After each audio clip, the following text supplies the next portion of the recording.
Film असी हौरकपदा Amitabh Bachchan film असिदना राज मल्होत्रा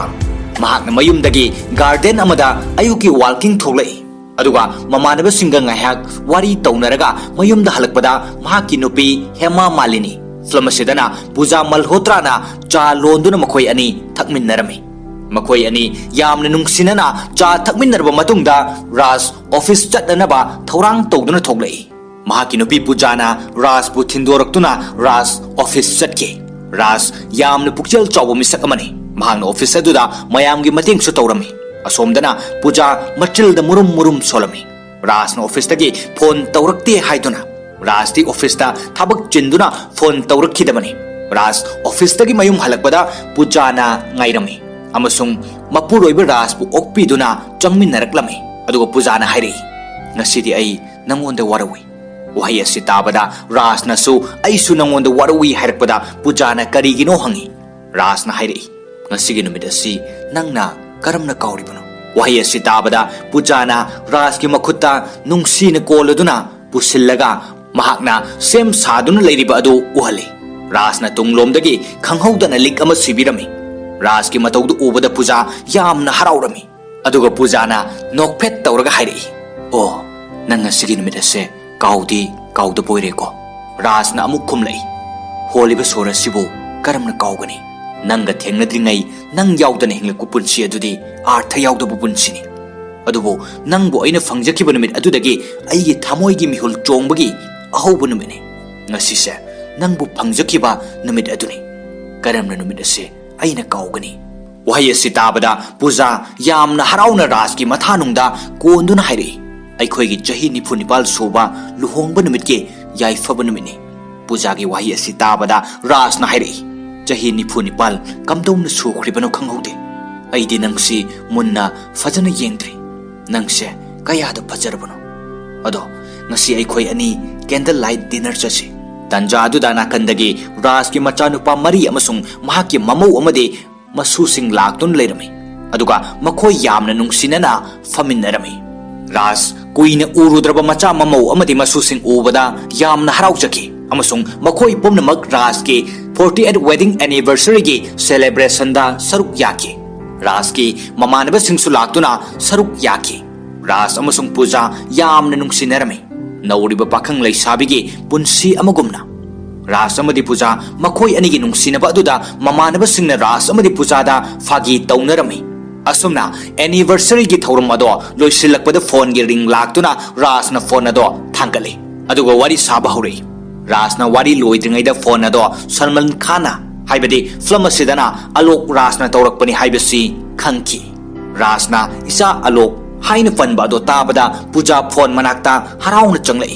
राजना आलोकता नमागा वारी साव हाइदुना पूजादा फोन अदु पीरगा वारी सानरमी आलोकना फोनदा नुंगसिन ममाबु कौदुना पुन्सी सांगना नादा येक्तना लयु हाइदुना विस पिरकी पूजाना मखा तारै आलोक नंगी लाइरिक तंबा लोइसिलबनिना इंडियादा करम कांदा थोलकनी आलोकना खुमलै इमागी थौजालदगी अई मफम असिदा अचौबा थबक अमसु फंगले अदुबो इकुई कुइदना इंडियादा लाक्ननबा होनरी पूजाना यामना हराउजकी अदुगा खरा थुना लाओ नुपी अमा थीदुना लुहोंगलसि हाइकी आलोकना नोकलगा खुमलै नुपीदी अइना खल्लगा थमले नखोइना पामबा पामदबा हाइरो पूजा अमदि राज आलोककी वा अदो ताबदा यामना हराउदुना फोटो थारउ मिंगना करी कौनो हंगलै आलोकना खुमलै इमा अइना कोरियरदा फोटोदो ngarang थाख्रबनि हयेंग फावबदा सोइदना यौरक्लनि मिंगना Arpita कौइ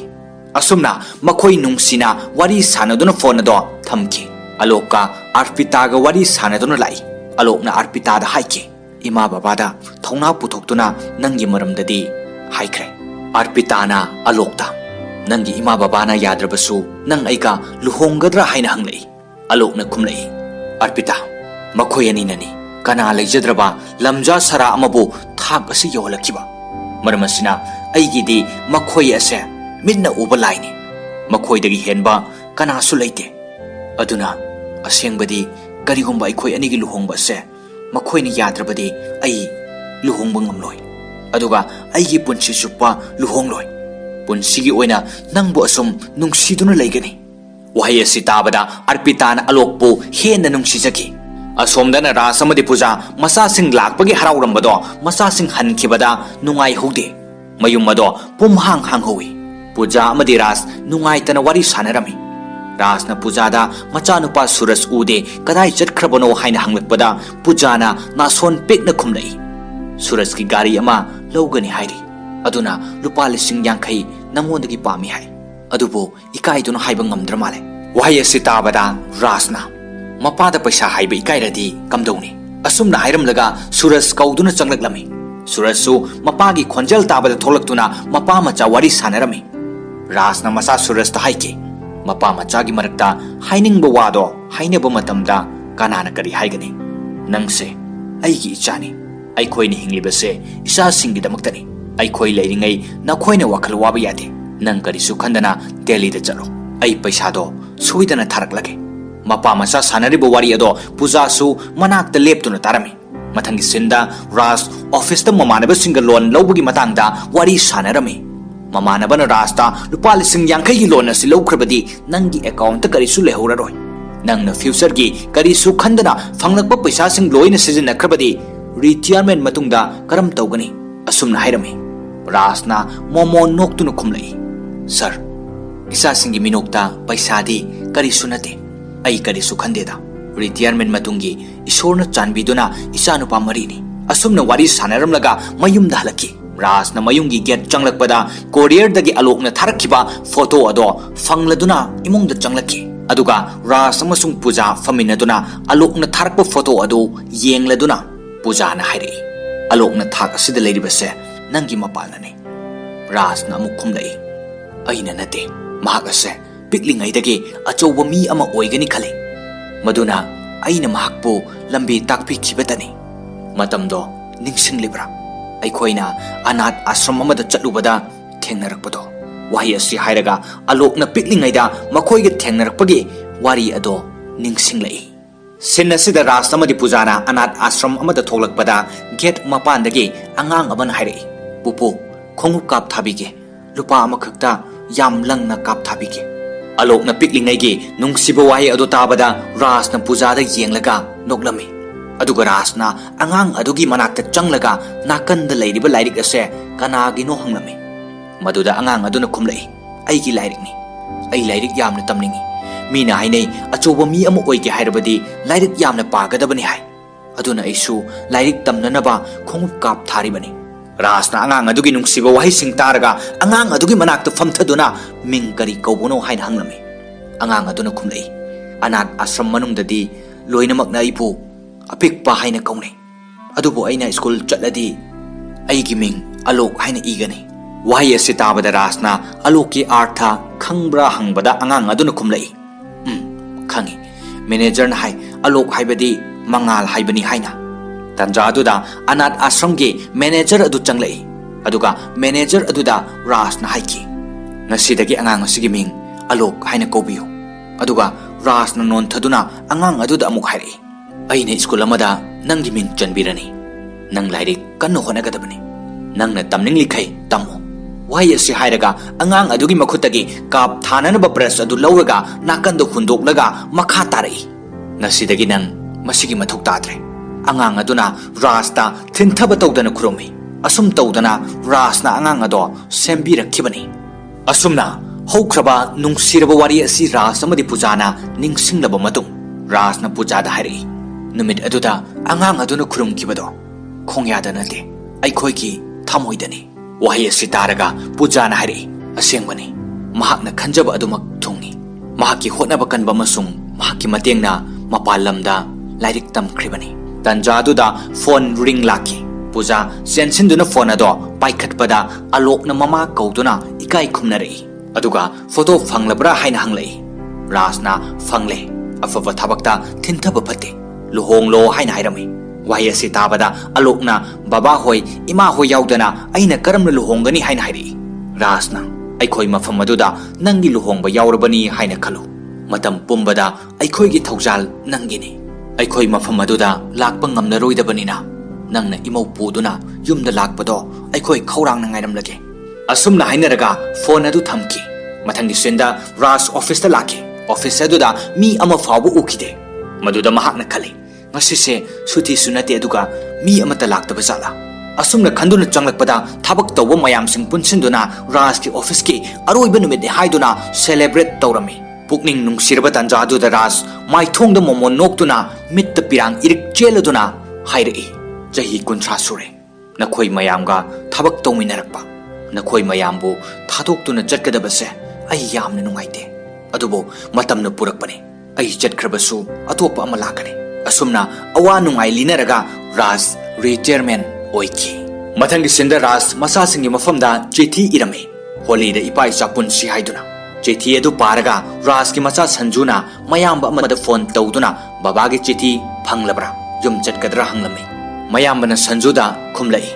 natai manadi aikhoi loina chatna ba hairi retirement tawbagi provident fund gi paisa mayam am phanglakpadugi maramda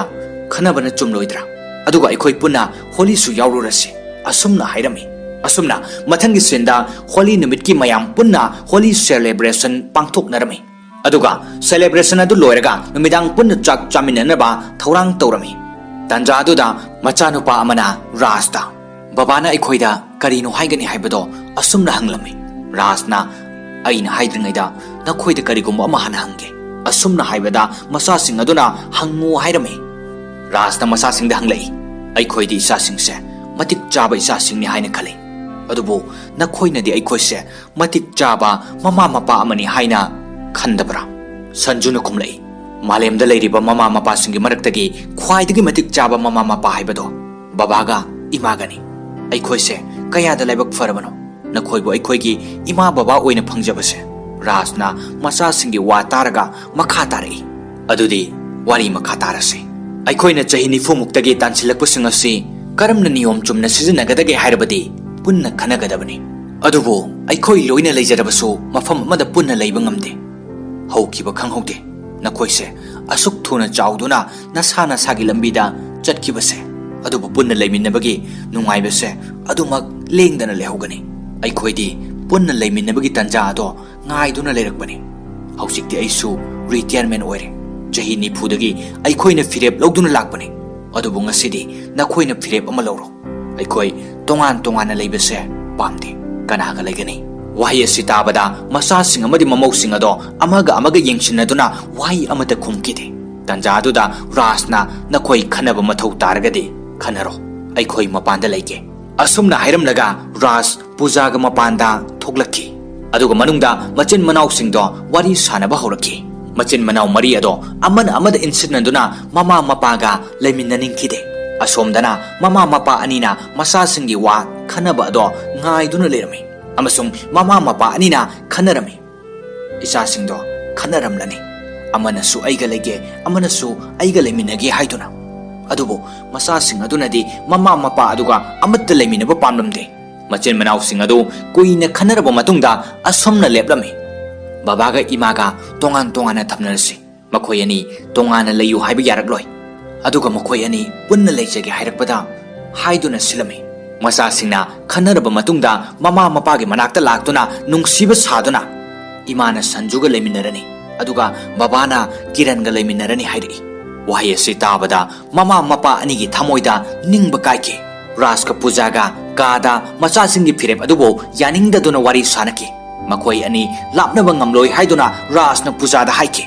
pujana mittagi pita duna Rajta haijaki isa singna lepliba firep ado lana khangano maduda Raj ningba kaina yarkiri mamana masa singi firep aduda yare haibada masa singdo angakpa oiki asumna Raj amadi puja ahing tumdana ningba kaina kapki aduga makhoi ani bekta firol haptuna masa singa tongana chatnanaba thorang tawrami pujana Raj ki tai punbado aroibo oina punbige haibada Rajna ngasidagi ai amuk hana tai pullaroi hairaki aduga chatnanaba thoglaki aduga pujana tungda inaraktuna Rajbu ngaikho haiduna ka amada pusinki aduga ningba kaina miluda pirang sinthaduna hairaklami mafamduda aiga punna leiminaroidabanina hidak matam chana sabiyu wahi sing asi taraga Rajna pujabu mathanungda nungsina chena konsinki mapandagi masa singna thengle chatlasi haina korki ningba kairaba mama mapa anido upai amata leitaduna tongana leirani khanbada yamna wajaki asumna ꯃꯈꯣꯏ ꯑꯅꯤ ꯇꯣꯉꯥꯟ ꯇꯣꯉꯥꯟꯅ ꯃꯆꯥꯁꯤꯡ ꯃꯅꯥꯛꯇ ꯂꯩꯅꯈꯤ ꯁꯟꯖꯨꯅ ꯃꯄꯥꯕꯨ ꯄꯨꯗꯨꯅ ꯃꯌꯨꯝꯗ ꯂꯥꯛꯈꯤ ꯃꯌꯨꯝ ꯌꯧꯔꯛꯂꯒ ꯒꯥꯔꯤꯗꯒꯤ ꯀꯨꯝꯊꯕꯗ ꯁꯟꯖꯨꯅ ꯃꯁꯥꯒꯤ ꯕꯦꯒ ꯑꯗꯨ ꯊꯥꯡꯊꯗꯨꯅ ꯆꯪꯈꯤ ꯔꯥꯖ ꯃꯁꯥꯒꯤ ꯑꯔꯨꯝꯕ ꯕꯦꯒ ꯑꯗꯣ ꯄꯨꯗꯨꯅ ꯆꯪꯂꯛꯈꯤ ꯑꯗꯨꯒ ꯔꯥꯖ ꯃꯁꯨ ꯅꯨꯄꯥꯅ ꯀꯥꯗ ꯄꯨꯁꯤꯟꯗꯨꯅ ꯆꯪꯃꯤꯟꯅꯈꯤ ꯑꯁꯣꯝꯗꯅ ꯄꯨꯖꯥ ꯃꯆꯥꯅꯨꯄꯥ ꯑꯍꯟ ꯀꯥꯔꯟꯒꯤ ꯌꯨꯝꯗ ꯄꯨꯗꯨꯅ ꯂꯥꯛꯈꯤ ꯑꯗꯨꯕꯨ ꯌꯨꯝ ꯑꯗꯨꯗ ꯊꯧꯑꯣꯏꯕꯤꯈꯤꯗꯦ ꯔꯥꯖꯅ ꯆꯥꯛ ꯆꯥꯅꯕ ꯍꯥꯏꯗꯨꯅ ꯆꯤꯌꯥꯔꯗ ꯐꯝꯕꯗ ꯁꯟꯖꯨꯒꯤ ꯅꯨꯄꯤꯅ ꯁꯟꯖꯨꯒꯤ ꯐꯝꯐꯝꯅꯤ ꯍꯥꯏꯗꯨꯅ ꯑꯇꯣꯞꯄꯗ ꯐꯝꯍꯟꯈꯤ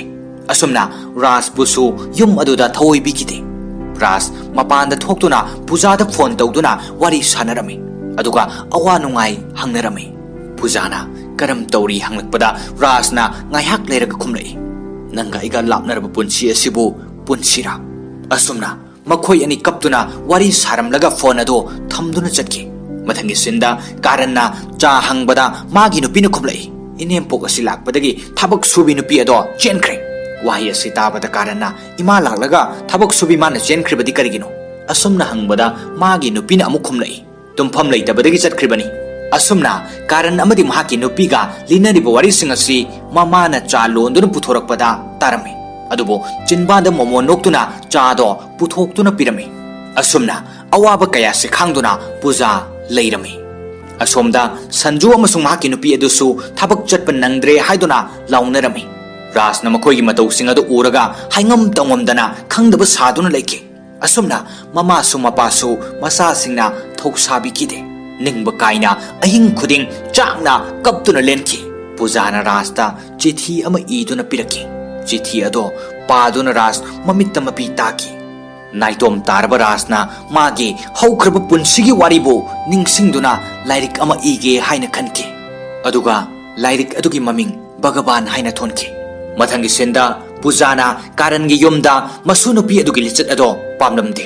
ꯃꯁꯨ ꯅꯨꯄꯤ ꯄꯥꯌꯜꯅ ꯃꯌꯨꯝꯗ ꯊꯦꯡꯅ ꯍꯜꯂꯛꯄꯗ ꯄꯨꯖꯥꯅ ꯉꯁꯤꯁꯨ ꯊꯦꯡꯂꯛꯂꯤꯕ ꯀꯔꯤꯒꯤꯅꯣ ꯍꯥꯏꯅ ꯆꯝꯅ ꯍꯪꯂꯨꯕꯗ ꯄꯥꯌꯜꯅ ꯌꯥꯝꯅ ꯁꯥꯎꯗꯨꯅ ꯃꯃꯥꯕꯨ ꯀꯧꯈꯤ ꯇꯟꯖꯥꯗꯨꯗ ꯄꯥꯌꯜꯒꯤ ꯃꯄꯥ ꯀꯥꯔꯟ ꯑꯃꯗꯤ ꯃꯃꯥ ꯊꯣꯛꯂꯛꯇꯨꯅ ꯀꯔꯤ ꯇꯧꯔꯦ ꯍꯪꯕꯗ ꯄꯥꯌꯜꯅ ꯈꯨꯝꯂꯛꯈꯤ ꯕꯕꯥ ꯅꯪꯒꯤ ꯏꯃꯥꯗ ꯍꯥꯏꯌꯣ ꯈꯣꯡꯊꯥꯡ ꯈꯨꯗꯤꯡ ꯌꯦꯡꯁꯤꯜꯂꯛꯀꯅꯨ ꯍꯥꯏꯅ ꯋꯥꯍꯩ ꯑꯁꯤ ꯇꯥꯕꯗ ꯄꯨꯖꯥꯅ ꯃꯁꯨꯕꯨ ꯀꯧꯔꯛꯄꯗ ꯄꯥꯌꯜꯅ ꯑꯃꯨꯛ ꯈꯨꯝꯂꯛꯏ ꯆꯥꯟꯕꯤꯗꯨꯅ ꯑꯩꯒꯤ ꯄꯨꯟꯁꯤꯗ ꯌꯦꯠꯄꯤꯔꯛꯀꯅꯨ ꯋꯥꯍꯩ ꯑꯁꯤ ꯍꯥꯏꯔꯝꯂꯒ ꯄꯥꯌꯜ ꯌꯥꯝꯅ ꯁꯥꯎꯅ ꯃꯍꯥꯛꯀꯤ ꯀꯥꯗ ꯆꯪꯈꯤ ꯀꯥꯔꯟꯒꯤ ꯅꯨꯄꯤꯅ ꯃꯅꯦꯝꯄꯣꯛꯇ ꯁꯥꯎꯈꯤ ꯀꯔꯤꯒꯤ ꯏꯆꯥꯅꯨꯄꯤꯗ ꯌꯦꯡꯁꯤꯜꯂꯤꯕꯅꯣ ꯍꯥꯏꯅ ꯑꯗꯨꯒ ꯑꯃꯨꯛ ꯀꯥꯔꯟꯅ ꯃꯃꯥꯗ ꯁꯥꯎꯅ ꯍꯥꯏꯔꯛꯏ ꯀꯔꯤꯒꯤꯅꯣ ꯏꯃꯥꯅ ꯑꯩꯈꯣꯏꯁꯦ ꯑꯁꯨꯛ ꯌꯥꯝꯅ ꯋꯥꯍꯜꯂꯤꯕꯁꯦ ꯃꯃꯥꯅ ꯐꯥꯊꯗꯨꯅ ꯄꯥꯌꯜꯁꯦ ꯅꯨꯄꯤꯅꯤ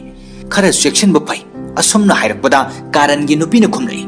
ꯃꯇꯝꯁꯦ ꯌꯥꯝꯅ ꯆꯥꯎꯈꯠꯂꯕꯅꯤ ꯅꯨꯄꯤꯒ ꯅꯨꯄꯥꯒ ꯈꯦꯠꯅꯕ ꯀꯔꯤꯁꯨ ꯂꯩꯇꯦ ꯋꯥꯍꯩ ꯑꯁꯤ ꯇꯥꯕꯗ ꯄꯨꯖꯥ ꯀꯥꯗ ꯆꯪꯂꯒ ꯀꯞꯈꯤ ꯑꯁꯣꯝꯗꯁꯨ ꯔꯥꯖꯅ ꯃꯍꯥꯛꯀꯤ ꯋꯥꯔꯤ ꯏꯕꯒꯤ ꯇꯥꯏꯄꯤꯡ ꯇꯧꯔꯤꯕ ꯑꯗꯣ ꯁꯟꯖꯨꯒꯤ ꯅꯨꯄꯤꯅ ꯇꯨꯝꯕ ꯌꯥꯗ꯭ꯔꯦ ꯑꯃꯨꯛꯇ ꯇꯨꯃꯤꯟꯅ ꯂꯩꯍꯜꯂꯨ ꯍꯥꯏꯗꯨꯅ ꯁꯟꯖꯨꯗ ꯍꯥꯏꯈꯤ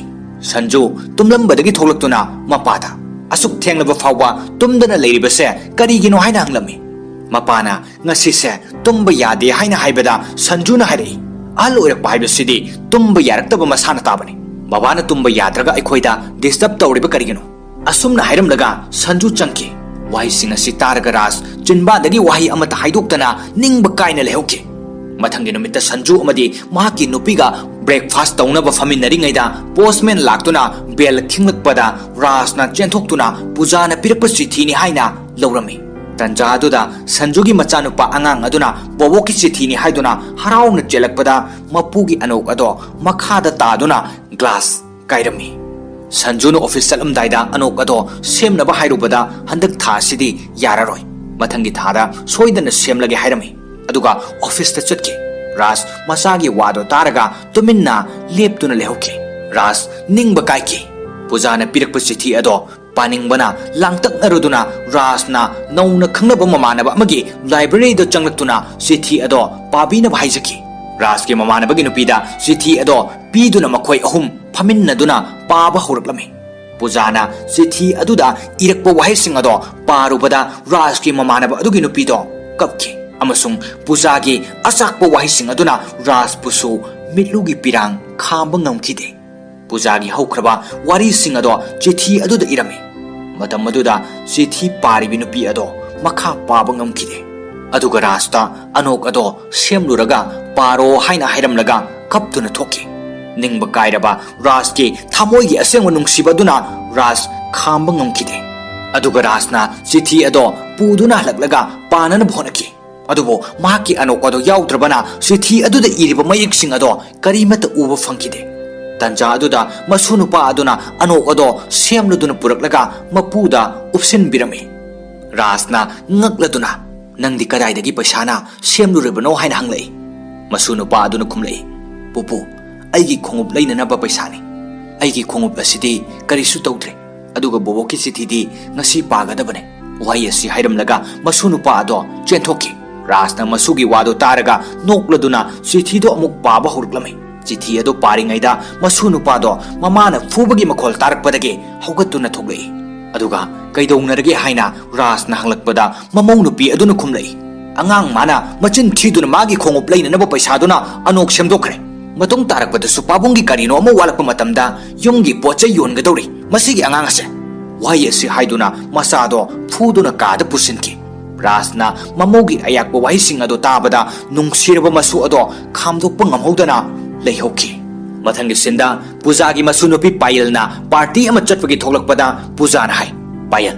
asuk thenglaga kadai de chalibano aduga nangna seliba dress aduga wai asi tabada payal sauduna party tokfam da chatki asumna party tokfam aduda payal ga khangnaba nupa aduna payal da mahaki ikai khumnaba adu mangnanaba hotnarami oiriba mataw aduda payal yamna kirami tanja aduda ikhang khangudana payal gi mabok pujana payal gi khongul liduna laki aduga masunupi payal da ikai khumnaba mangnanaba hotnariba nupa aduda khupakna mamai da thaduna kianki ngaihak nerga nupa ado chatki aduga somdana payal gi apokpa mama amadi mapana ahing asuk thenglaba fawba payal kadai da chatkribano haiduna thawai wajarami tanja aduda yumgi bel thinglaki payal gi mama na chenthораktuna thong hanglubada payaja makhoi ani changlakpa ubada payal gi mama do angakpa ama oiki aduga payal da sauraduna kadai da chaluribano haina hanglakpada payal gi mabok na oina khumlai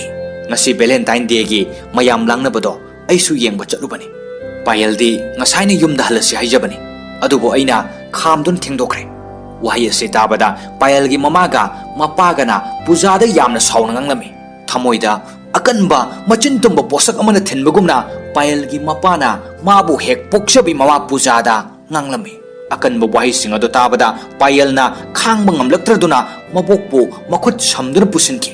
asumna rasamadi puja awaba kaya mayoknaduna haukraba nungsiraba thokdoksing ado ningsingnaduna lapna leinarami mathangi sinda ras mamanabagi library da thengna lerami mahakna library dagi mayum halakpada pujana phone tawruktuna wari sanari pujana rasta chak charabra hanglei rasna chadri haujik charadabani haiduna chak thangdokpa changlakpadadi chak ensang amatta leramkhide adubo rasna ahangba pukham tengot adu lokthokuna pujada chak chabagi mong malalami aduga rasna chak ensang hawi haina hairei adubu pujana asengba do khangi chak chade haiba asumna kaptuna phone thamnaki mathani sinda aje office ta leiringaida mama lai ajena mama office ta lai khangbana magi nupida phone tawduna office ta imal aliba karigino haina saurami ajena phone da wari sariba do mama na taraga kaptuna mitki pi taithokutuna masaga unaramdana halaki amasung ajena mayumda halaknaga mama da yamna saurami karigi office ta laklibano haina masagi wahi aduda mama na ningba kaina khumlaki nangna angang oiringaida yamna pamjaki halwase aina thinba laklambani nangi napok numit khudingi aina hobani aduna ngasi se nangi napok numini aduna aina halwase ngasi hawribani adubu nangdi office ta chatkibana hankre aduna aina nangi office ta piba lakibani adubu ngasi di isabu nungsiba henman kibana aigi iral oiribani wahi asi taraga aje amadi mahaki nupido leptuna lehui mathangi sinda ras ki masa atomba karanna mayamba rohita kol tawruktuna hairi tha taruk sure imado amuk nangi da thamnana balawruro aisu baba lawrugadabani kari khalibanu asumna hanglakpada rohitna yamna matha sana aisu khangde karam tawgani haina khumlei asumna masin manaw marina tha taruk mama amadi mapabo thamnana ba haina kiba matamdo yausilaki matamaduda rasna pujada phone tawduna makhoi ani train station da minute mangarom lepkani maduda thengna si haiki asumna Matam kuina unarudraba tungda mikuk kharadang oirabasu unaba fanglani khalubada Ras amadi Puja hainingai leitana haraujaki. Aduga Ras amadi Puja chatnanaba thaurang torme. Rasna chatnanaba thaurang toringaida pikliba masunupa aduna changlaktuna yamna nungaitana hairi. Pupu mafam asida amuk hana laklano. Wahi asi masunupana mapugi awabadu yengbang ngamdaduna haikiba wahini. Asumna Asakpa kaya lairabasu masusingi nungsibana yum adudagi nungaitana chatnaba taki. Mathangi sinda train station aduda Rasna Pujabu ngaiduna leirami. Ngaihak leiraga Pujasu laktuna train dagi kumthari.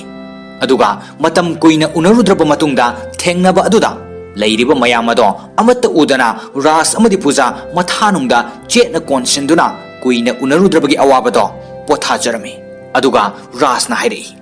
Nang yaudana tha taruk len base mapuk taruk lapna kibagum khale aidi sor honba kaururabani adu bhausi nang bu uraba matung sidadi aigi thamoi gi mihulase chongba horakle asumna Puja amadi Ras pukmen paumenaraba matungda wedding room da changduna makhoi ani gi wedding anniversary celebrate tawrami aduga makhoi ani wari sanaduna station da chatlaga masa singi manakta chatlasi haina Puja na hairami Ras na khumlai Aikoi ani asiba haiba aduna kaina hanba natana haujikti aikoi ani amukana kana amatana lapna hanba ngamlaroi wahi asi tabada Pujana Rasta hanglai adudi aikoi ani kadaida chatuna leigani Rasna makha tarai khongthangna puba maikaida chalase asumna wari sanaraga lakpada lamkhangda ice cream chaminaduna lakpada car gi showroom mamang amada samlaklami maduda Rasna car amada munna yengjaki Maduda Pujana kaidorage haina hanglakpada Rasna khumlai aina manglan ama mangjaki madudi car ama leiraga aina thabak halaklaga nanga iga car tongduna chatke khanke adubu manglan tamak oihore isa singi maning thungnana bu honabada aigi aningbado aremba tahore tanja aduda showroom adugi salesman amana tholaktuna Rasta car adugi maramda hairami aduga car ado test drive tawnana ba hairami Asumna salesman aduna kanna haibadagi Rasna car ado khara thoruraga showroom da amuk thojilai salesman aduna car adu launa ba kanna hairami adubu Rasna aidi lobang ngamloi haibada salesman aduna sauraduna Ras bu ilaki Ras nupa amada thengjinduna tusingi tawrami nupa ado leithorakpa matamdadi Rasna yokpirakhiba masanupa Alok oiramki Alokna sauraduna salesman aduda khupangna thaduna purami Alokna Rasbu boksaba magnatrabasu minna uba laimagni khanjaribani Alokna mama mapa anida khurumduna hairei Baba Ima nahan makai kadaida leiruribano matam kuina Ima bababu nachana wana thijarakpani adubu phangkide ngasi phawba aina nungtigi phone tawribani ngasidi aina isorgi mafamda nijarubagi mahi phangjare Asumna kuina urudraba matungda wari sanaduna Alokna mayumda puduna laki Alokna mayumda changlaklaga mahaki nupi Arpitabu kauduna haire Arpita nahakna nungtigi latchaduna isormakni khanduna khurumjabado ngasidi yumda lagle wahi asi tabada Arpita yamna harauraduna Ras amadi Pujagi manakta changlaktuna khurumjarami asumna yamna harauna yum aduda leiminarami ahingda Ras amadi Pujana tumliba ka aduda Alok changlaktuna makhuyada ngathajaduna nungaina leirami Matau adu Pujana uraduna Ras tumliba adu hogdoktuna yenganki Ras amadi Pujana Alokki matau uraga pukning yamna nungsiki Pokjaba masa singna thawoi bidrabasu poktaba masa aduna apokpa makni khanduna ningjaba adu ubada thamoi penjaki asumna ayuki lai khurumbada Alok amadi Arpitana Ras amadi Pujagi photo thamduna khurumbadu Ras ka Pujagan urami aduga makada Ras ka Pujaga phi nana setuna kumthari Arpitana kadaida chatoribano hangbada Pujana aikhoi chatlagi hairami wahi ado tabada Alokna kadaida chatoribano yumase Ima babagi ni hairi Alokna mama mapada kanna lainana bahijaki aduga Alokna mapada car ama gift oina pirami amasung makoi punna Rasna hana leiramba yum aduda sattaba yadaduna lakminnarami amasung Raski hanagi mamanabasing unaduna awa nungai hangnaringai tanja aduda library da tinarakpa Raski mamanabaga mahaki nupi aduga so lai aduga Raski mamanaba aduna lupa lakh 10 gi check ama piraktuna hairi nahakna iramba wari ado ꯂꯥꯏꯔꯤꯛ ꯑꯣꯏꯅ ꯐꯣꯡꯕꯗ ꯂꯥꯏꯔꯤꯛ ꯑꯗꯣ ꯃꯁꯤꯡ ꯌꯥꯝꯅ ꯌꯣꯜꯂꯦ ꯃꯗꯨꯒꯤ advance ꯄꯤꯔꯛꯄꯅꯤ ꯋꯥꯍꯩ ꯑꯁꯤ ꯇꯥꯕꯗ ꯔꯥꯖ ꯑꯉꯛꯄ ꯑꯃꯒ ꯂꯣꯏꯅꯅ ꯍꯔꯥꯎꯖꯔꯝꯃꯤ ꯑꯁꯨꯝꯅ ꯔꯥꯖꯅ ꯏꯔꯝꯕ ꯃꯍꯥꯛꯀꯤ ꯋꯥꯔꯤ ꯑꯗꯣ ꯃꯌꯥꯝꯅ ꯌꯥꯝꯅ ꯄꯥꯝꯅꯔꯝꯃꯤ ꯑꯁꯣꯝꯗꯅ ꯔꯥꯖꯀꯤ ꯃꯆꯥꯁꯤꯡ ꯑꯃꯗꯤ ꯃꯃꯧꯁꯤꯡ ꯄꯨꯟꯁꯤꯟꯅꯗꯨꯅ ꯋꯥ ꯈꯟꯅꯔꯝꯃꯤ ꯕꯕꯥꯅ ꯏꯕ ꯂꯥꯏꯔꯤꯛ ꯑꯗꯣ ꯃꯌꯥꯝꯅ ꯌꯥꯝꯅ ꯄꯥꯝꯅꯗꯨꯅ ꯂꯨꯄꯥ ꯂꯥꯛ 10 ꯐꯪꯏ ꯍꯥꯏ ꯑꯗꯨꯅ ꯑꯩꯈꯣꯏ ꯆꯠꯂꯒ ꯂꯥꯜꯂꯦ ꯍꯥꯏꯖꯔꯨꯁꯤ ꯑꯁꯨꯝꯅ ꯃꯈꯣꯏ ꯍꯥꯏꯅꯔꯝꯃꯤ ꯃꯈꯣꯏꯅ ꯈꯟꯅꯔꯤꯕ ꯑꯗꯨ ꯇꯥꯔꯒ ꯔꯥꯖꯀꯤ ꯃꯁꯨꯅꯨꯄꯤ ꯑꯃꯗꯤ ꯃꯁꯨꯅꯨꯄꯥ ꯑꯅꯤꯅ ꯁꯥꯎꯔꯗꯨꯅ ꯍꯥꯏꯔꯛꯏ ꯅꯈꯣꯏꯅ ꯆꯠꯀꯗꯧꯔꯤꯕ ꯑꯗꯣ ꯄꯨꯄꯨꯒ ꯕꯣꯕꯣꯛꯀꯗ ꯂꯥꯜꯂꯦ ꯍꯥꯏꯕ ꯅꯠꯇꯦ ꯐꯪꯂꯛꯄ ꯄꯩꯁꯥꯗꯣ ꯄꯥꯝꯕꯒꯤꯅꯤ ꯑꯩꯈꯣꯏꯗꯤ ꯆꯠꯂꯣꯏ ꯑꯁꯨꯝꯅ ꯍꯥꯏꯔꯝꯂꯒ ꯁꯥꯎꯅ ꯆꯪꯈꯤ ꯃꯊꯪꯒꯤ ꯁꯤꯟꯗ ꯔꯥꯖꯅ ꯃꯌꯥꯝꯒ ꯎꯅꯗꯨꯅ ꯂꯩꯔꯤꯉꯩ ꯂꯥꯏꯔꯤꯛ ꯑꯗꯨꯕꯨ ꯄꯨꯊꯣꯛꯄ ꯕꯔꯃꯥ ꯀꯧꯕ ꯅꯨꯄꯥ ꯑꯗꯨ ꯂꯥꯛꯇꯨꯅ ꯔꯥꯖꯇ ꯆꯦꯛ ꯑꯃ ꯄꯤꯔꯝꯃꯤ ꯑꯗꯨꯒ ꯍꯥꯏꯔꯛꯂꯝꯃꯤ ꯂꯥꯏꯔꯤꯛ ꯑꯁꯦ ꯌꯥꯝꯅ ꯃꯥꯏ ꯄꯥꯛꯂꯦ ꯑꯗꯨꯅ ꯃꯊꯪꯒꯤ ꯆꯌꯣꯜꯗ ꯄ꯭ꯔꯣꯒ꯭ꯔꯥꯝ ꯑꯃ ꯄꯥꯡꯊꯣꯛꯀꯗꯧꯔꯤ ꯃꯗꯨꯗ ꯁꯣꯏꯗꯅ ꯂꯥꯛꯄꯤꯌꯨ ꯑꯗꯨꯒ ꯏꯃꯨꯡꯒꯤ ꯃꯤꯑꯣꯏꯁꯤꯡꯁꯨ ꯄꯨꯕꯤꯔꯛꯎ ꯃꯊꯪꯒꯤ ꯁꯤꯟꯗ ꯃꯤꯁꯇꯔ ꯕꯔꯃꯥꯅ ꯁꯤꯜꯂꯤꯕ ꯄ꯭ꯔꯣꯒ꯭ꯔꯥꯝ ꯑꯗꯨꯒꯤ ꯁꯤꯟꯅꯤ ꯃꯐꯝ ꯑꯗꯨꯗ ꯃꯌꯥꯝ ꯇꯤꯟꯗꯨꯅ ꯌꯥꯝꯅ ꯐꯖꯅ ꯁꯤꯟ ꯂꯥꯡꯂꯝꯃꯤ ꯔꯥꯖꯀꯤ ꯃꯆꯥꯁꯤꯡ ꯑꯃꯁꯨꯡ ꯃꯃꯧꯁꯤꯡꯁꯨ ꯂꯥꯛꯇꯨꯅ ꯃꯈꯣꯏ ꯄꯨꯟꯅ ꯐꯝꯃꯤꯟꯅꯔꯝꯃꯤ ꯉꯥꯏꯍꯥꯛ ꯂꯩꯔꯒ ꯔꯥꯖ ꯄ꯭ꯔꯣꯒ꯭ꯔꯥꯝ ꯇꯧꯐꯝꯗ ꯆꯪꯂꯛꯂꯝꯃꯤ ꯃꯗꯨꯗ ꯃꯆꯥꯅꯨꯄꯥꯁꯤꯡ ꯑꯗꯨꯅ ꯃꯄꯥꯕꯨ ꯀꯧꯕꯗ ꯎꯔꯝꯗꯅ ꯁ꯭ꯇꯦꯖꯇ ꯀꯥꯈꯠꯇꯨꯅ ꯐꯝꯈꯤ ꯄ꯭ꯔꯣꯒ꯭ꯔꯥꯝ ꯑꯗꯨ ꯍꯧꯔꯛꯄꯗ ꯃꯤꯁꯇꯔ ꯕꯔꯃꯥꯅ ꯍꯥꯏꯔꯛꯏ ꯚꯒꯋꯥꯟ ꯍꯥꯏꯔꯤꯕ ꯂꯥꯏꯔꯤꯛ ꯑꯁꯤ ꯃꯤꯁꯇꯔ ꯔꯥꯖ ꯃꯜꯍꯣꯇ꯭ꯔꯥꯒꯤ ꯋꯥꯔꯤꯅꯤ ꯑꯗꯨꯕꯨ ꯂꯥꯏꯔꯤꯛ ꯑꯁꯤꯒꯤ ꯅꯨꯡꯒꯤ ꯋꯥꯔꯣꯜ ꯇꯥꯗ꯭ꯔꯤꯉꯩꯗ ꯃꯍꯥꯛꯀꯤ ꯃꯆꯥꯅꯨꯄꯥꯕꯨ ꯁ꯭ꯇꯦꯖꯇ ꯀꯧꯈꯠꯆꯔꯤ ꯂꯣꯏꯅꯅ ꯃꯍꯥꯛꯅ ꯃꯍꯥꯛꯀꯤ ꯕꯕꯥꯒꯤ ꯃꯔꯝꯗ ꯋꯥꯍꯩ ꯈꯔꯗꯪ ꯊꯝꯕꯤꯅꯅꯕ ꯅꯤꯡꯁꯤꯡꯖꯔꯤ ꯋꯥꯍꯩ ꯑꯁꯤ ꯇꯥꯕꯗ ꯔꯥꯖꯀꯤ ꯃꯆꯥꯅꯨꯄꯥ ꯑꯍꯜ ꯑꯗꯨꯅ ꯁꯦꯝ ꯁꯥꯗꯨꯅ ꯁ꯭ꯇꯦꯖꯇ ꯊꯣꯛꯂꯛꯅꯅꯕ ꯍꯧꯒꯠꯂꯛꯈꯤ ꯇꯟꯖꯥ ꯑꯗꯨꯗ ꯃꯤꯁꯇꯔ ꯕꯔꯃꯥꯅ ꯃꯈꯥ ꯇꯥꯔꯛꯏ ꯃꯍꯥꯛꯀꯤ ꯃꯆꯥ ꯑꯗꯨꯗꯤ ꯃꯤꯁꯇꯔ ꯑꯂꯣꯛ ꯆꯥꯟꯕꯤꯗꯨꯅ ꯊꯣꯛꯄꯤꯔꯛꯅꯕ ꯍꯥꯏꯖꯔꯤ ꯋꯥꯍꯩ ꯑꯁꯤ ꯇꯥꯕꯗ ꯑꯂꯣꯛ ꯑꯉꯛꯄ ꯃꯤꯠꯌꯦꯡꯒ ꯂꯣꯏꯅꯅ ꯃꯄꯥꯗ ꯌꯦꯡꯖꯔꯝꯃꯤ ꯃꯗꯨꯗ ꯔꯥꯖꯅꯁꯨ ꯃꯉꯛ ꯅꯣꯝꯂꯗꯨꯅ ꯀꯧꯔꯛꯈꯤ ꯑꯁꯨꯝꯅ ꯑꯂꯣꯛꯅ ꯁ꯭ꯇꯦꯖꯇ ꯀꯥꯔꯛꯇꯨꯅ ꯃꯄꯥꯒꯤ ꯃꯔꯝꯗ ꯍꯥꯏꯔꯛꯂꯝꯃꯤ ꯃꯌꯥꯝꯅ ꯍꯥꯏꯅꯩ ꯑꯩꯈꯣꯏꯕꯨ ꯁꯦꯝꯕꯤꯕ ꯃꯄꯨꯗꯤ ꯁꯛ ꯎꯗꯦ ꯍꯥꯏꯅ ꯑꯗꯨꯕꯨ ꯑꯩꯗꯤ ꯃꯌꯥꯝꯗ ꯊꯃꯣꯏ ꯁꯦꯡꯅ ꯍꯥꯏꯕ ꯉꯝꯒꯅꯤ ꯃꯗꯨꯗꯤ ꯑꯩꯕꯨ ꯁꯦꯝꯕꯤꯔꯛꯄ ꯃꯄꯨ ꯃꯍꯥꯛꯇꯣ ꯑꯩꯒꯤ ꯃꯤꯠꯅ ꯎꯕ ꯐꯪꯏ ꯍꯥꯏꯅ ꯃꯍꯥꯛ ꯑꯗꯣ ꯀꯅꯥꯁꯨ ꯅꯠꯇꯦ ꯑꯩꯒꯤ ꯕꯕꯥ ꯑꯁꯤꯅꯤ ꯑꯩꯗꯤ ꯂꯝꯖꯥ ꯁꯔꯥꯅꯤ ꯑꯩꯅ ꯀꯩꯗꯧꯅꯨꯡꯗ ꯑꯩꯒꯤ ꯑꯁꯦꯡꯕ ꯏꯃꯥ ꯕꯕꯥꯕꯨ ꯎꯕ ꯐꯪꯈꯤꯗ꯭ꯔꯤ ꯑꯗꯨꯒ ꯑꯩꯅ ꯃꯈꯣꯏꯒꯤ ꯅꯨꯡꯁꯤꯕꯁꯨ ꯐꯪꯈꯤꯗ꯭ꯔꯤ ꯑꯗꯨꯕꯨ ꯍꯧꯖꯤꯛ ꯑꯩꯒꯤ ꯏꯃꯥ ꯕꯕꯥ ꯂꯩꯔꯝꯂꯕꯁꯨ ꯃꯥꯡꯗ ꯎꯕꯤꯔꯤꯕ ꯑꯩꯒꯤ ꯕꯕꯥ ꯑꯁꯤꯅ ꯅꯨꯡꯁꯤꯕꯤꯔꯤꯕ ꯑꯁꯤꯒꯨꯝꯅ ꯃꯈꯣꯏꯅ ꯑꯁꯨꯛ ꯌꯥꯝꯅ ꯅꯨꯡꯁꯤꯕꯤꯕ ꯉꯝꯂꯣꯏ ꯉꯁꯤ ꯑꯩꯅ ꯕꯕꯥꯗꯒꯤ ꯐꯪꯂꯤꯕ ꯅꯨꯡꯁꯤꯕ ꯑꯁꯦ ꯑꯩꯅ ꯕꯕꯥꯗꯒꯤ ꯑꯩꯒꯤ ꯑꯅꯤꯡꯕ ꯈꯨꯗꯤꯡꯃꯛ ꯑꯗꯣ ꯊꯨꯡꯈ꯭ꯔꯦ ꯃꯔꯝ ꯑꯁꯤꯅ ꯑꯩ ꯀꯔꯤꯁꯨ ꯅꯤꯕ ꯉꯝꯂꯔꯣꯏ ꯑꯗꯨꯕꯨ ꯑꯩꯅ ꯏꯁꯣꯔ ꯃꯍꯥꯛꯇꯒꯤ ꯑꯣꯏꯅ ꯅꯤꯖꯒꯅꯤ ꯃꯗꯨꯗꯤ ꯑꯩꯒꯤ ꯕꯕꯥꯕꯨ ꯃꯄꯣꯛ ꯈꯨꯗꯤꯡꯃꯛꯇ ꯑꯩꯒꯤ ꯑꯁꯨꯃꯛ ꯑꯣꯏꯍꯟꯕꯤꯌꯨ ꯍꯥꯏꯅ ꯃꯁꯤꯒꯤ ꯑꯇꯣꯞꯄꯗ ꯑꯩ ꯀꯔꯤꯁꯨ ꯄꯥꯝꯗꯦ ꯋꯥꯍꯩꯁꯤꯡ ꯑꯁꯤ ꯑꯂꯣꯛꯅ ꯃꯤꯠꯇꯒꯤ ꯄꯤ ꯁꯤꯟꯊꯗꯨꯅ ꯊꯃꯣꯏ ꯁꯦꯡꯅ ꯍꯥꯏꯔꯝꯂꯒ ꯁ꯭ꯇꯦꯖꯇꯒꯤ ꯀꯨꯝꯊꯈꯤ ꯔꯥꯖꯅ ꯑꯃꯨꯛ ꯊꯣꯛꯂꯛꯇꯨꯅ ꯋꯥ ꯉꯥꯡꯕ ꯍꯧꯔꯛꯂꯝꯃꯤ ꯃꯌꯥꯝ ꯍꯧꯖꯤꯛ ꯑꯂꯣꯛꯅ ꯍꯥꯏꯔꯤꯕꯁꯤꯡ ꯑꯗꯨꯅ ꯃꯄꯥ ꯑꯩꯕꯨ ꯋꯥꯡꯅ ꯊꯥꯡꯒꯠꯄꯤꯈ꯭ꯔꯦ ꯑꯩꯅ ꯃꯥꯒꯤꯗꯃꯛꯇ ꯇꯧꯕꯤꯈꯤꯕꯗꯤ ꯈꯔꯇꯅꯤ ꯑꯂꯣꯛꯅ ꯑꯩꯕꯨ ꯊꯥꯒꯠꯄꯤꯔꯝꯕꯁꯦ ꯃꯍꯥꯛꯅ ꯃꯄꯥ ꯑꯩꯕꯨ ꯌꯥꯝꯅ ꯅꯨꯡꯁꯤꯖꯕꯒꯤꯅꯤ ꯑꯩꯗꯤ ꯂꯥꯏꯔꯤꯛ ꯏꯕ ꯑꯏꯕ ꯑꯃꯁꯨ ꯅꯠꯇꯦ ꯑꯩꯗꯤ ꯆꯨꯝꯅ ꯑꯩꯒꯤ ꯄꯨꯟꯁꯤꯅ ꯄꯨꯕ ꯂꯝꯕꯤꯗꯨꯒꯤ ꯋꯥꯔꯤ ꯏꯖꯈꯤꯕꯅꯤ ꯃꯁꯤꯒꯤ ꯂꯥꯏꯔꯤꯛ ꯑꯁꯤꯗ ꯏꯔꯤꯕꯁꯤ ꯍꯧꯈ꯭ꯔꯕ ꯃꯇꯝ ꯑꯃꯗꯤ ꯂꯥꯛꯀꯗꯕ ꯃꯇꯝ ꯑꯅꯤ ꯑꯁꯤꯒꯤ ꯃꯔꯛꯇ ꯂꯩꯅꯔꯤꯕ ꯋꯥꯔꯤꯅꯤ ꯃꯁꯤꯒꯤ ꯂꯥꯏꯔꯤꯛ ꯑꯁꯤ ꯃꯤ ꯑꯃꯒꯒꯤ ꯃꯔꯛꯇ ꯑꯇꯦꯛꯄ ꯊꯣꯡ ꯑꯃꯅ ꯄꯟꯊꯨꯡ ꯂꯩꯍꯟꯗꯕ ꯋꯥꯔꯤꯅꯤ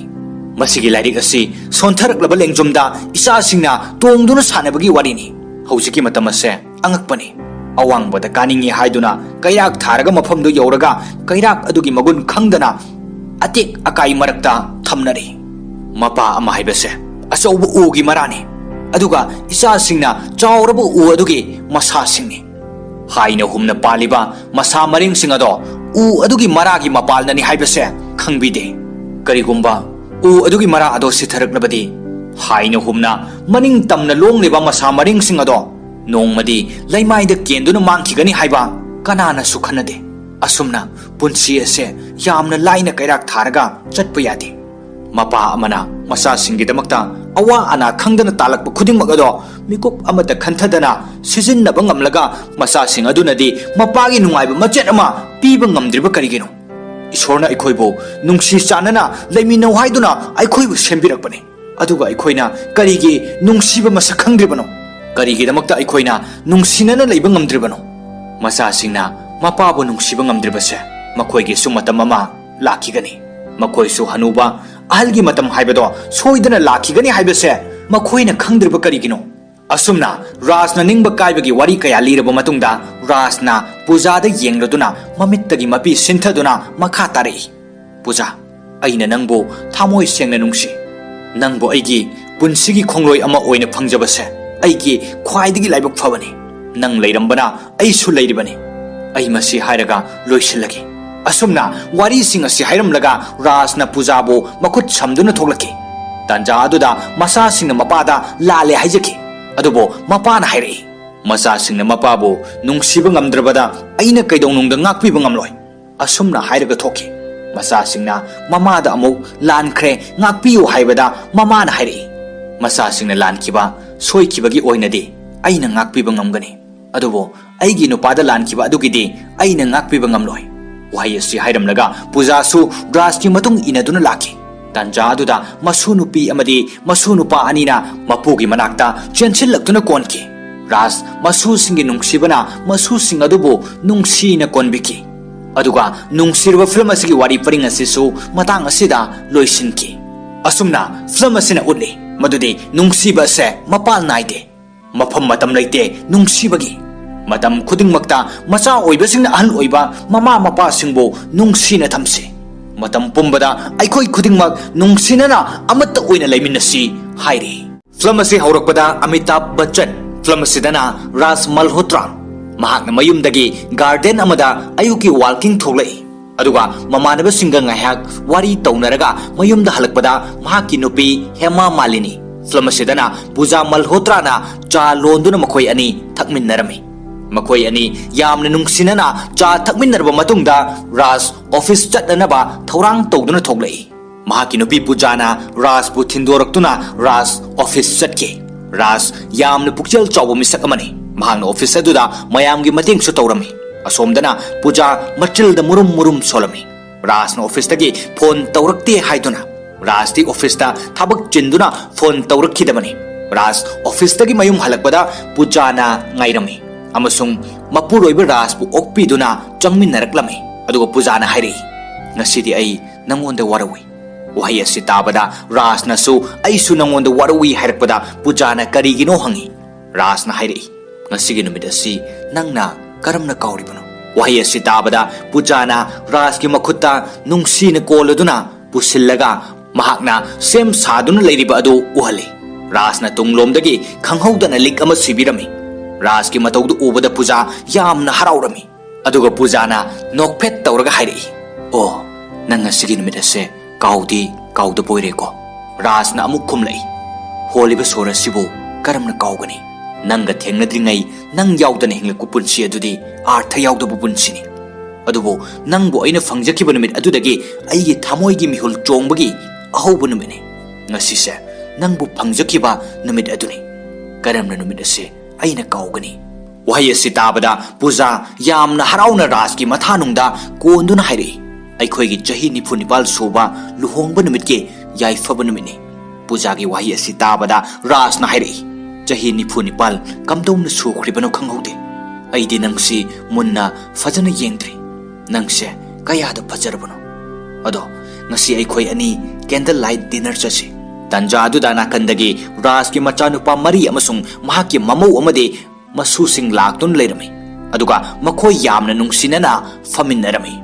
ꯔꯥꯖ ꯀꯨꯏꯅ ꯎꯔꯨꯗ꯭ꯔꯕ ꯃꯆꯥ ꯃꯃꯧ ꯑꯃꯗꯤ ꯃꯁꯨꯁꯤꯡ ꯎꯕꯗ ꯌꯥꯝꯅ ꯍꯔꯥꯎꯖꯈꯤ ꯑꯃꯁꯨꯡ ꯃꯈꯣꯏ ꯄꯨꯝꯅꯃꯛ ꯔꯥꯖꯀꯤ 48th wedding anniversary celebration-da saruk yaki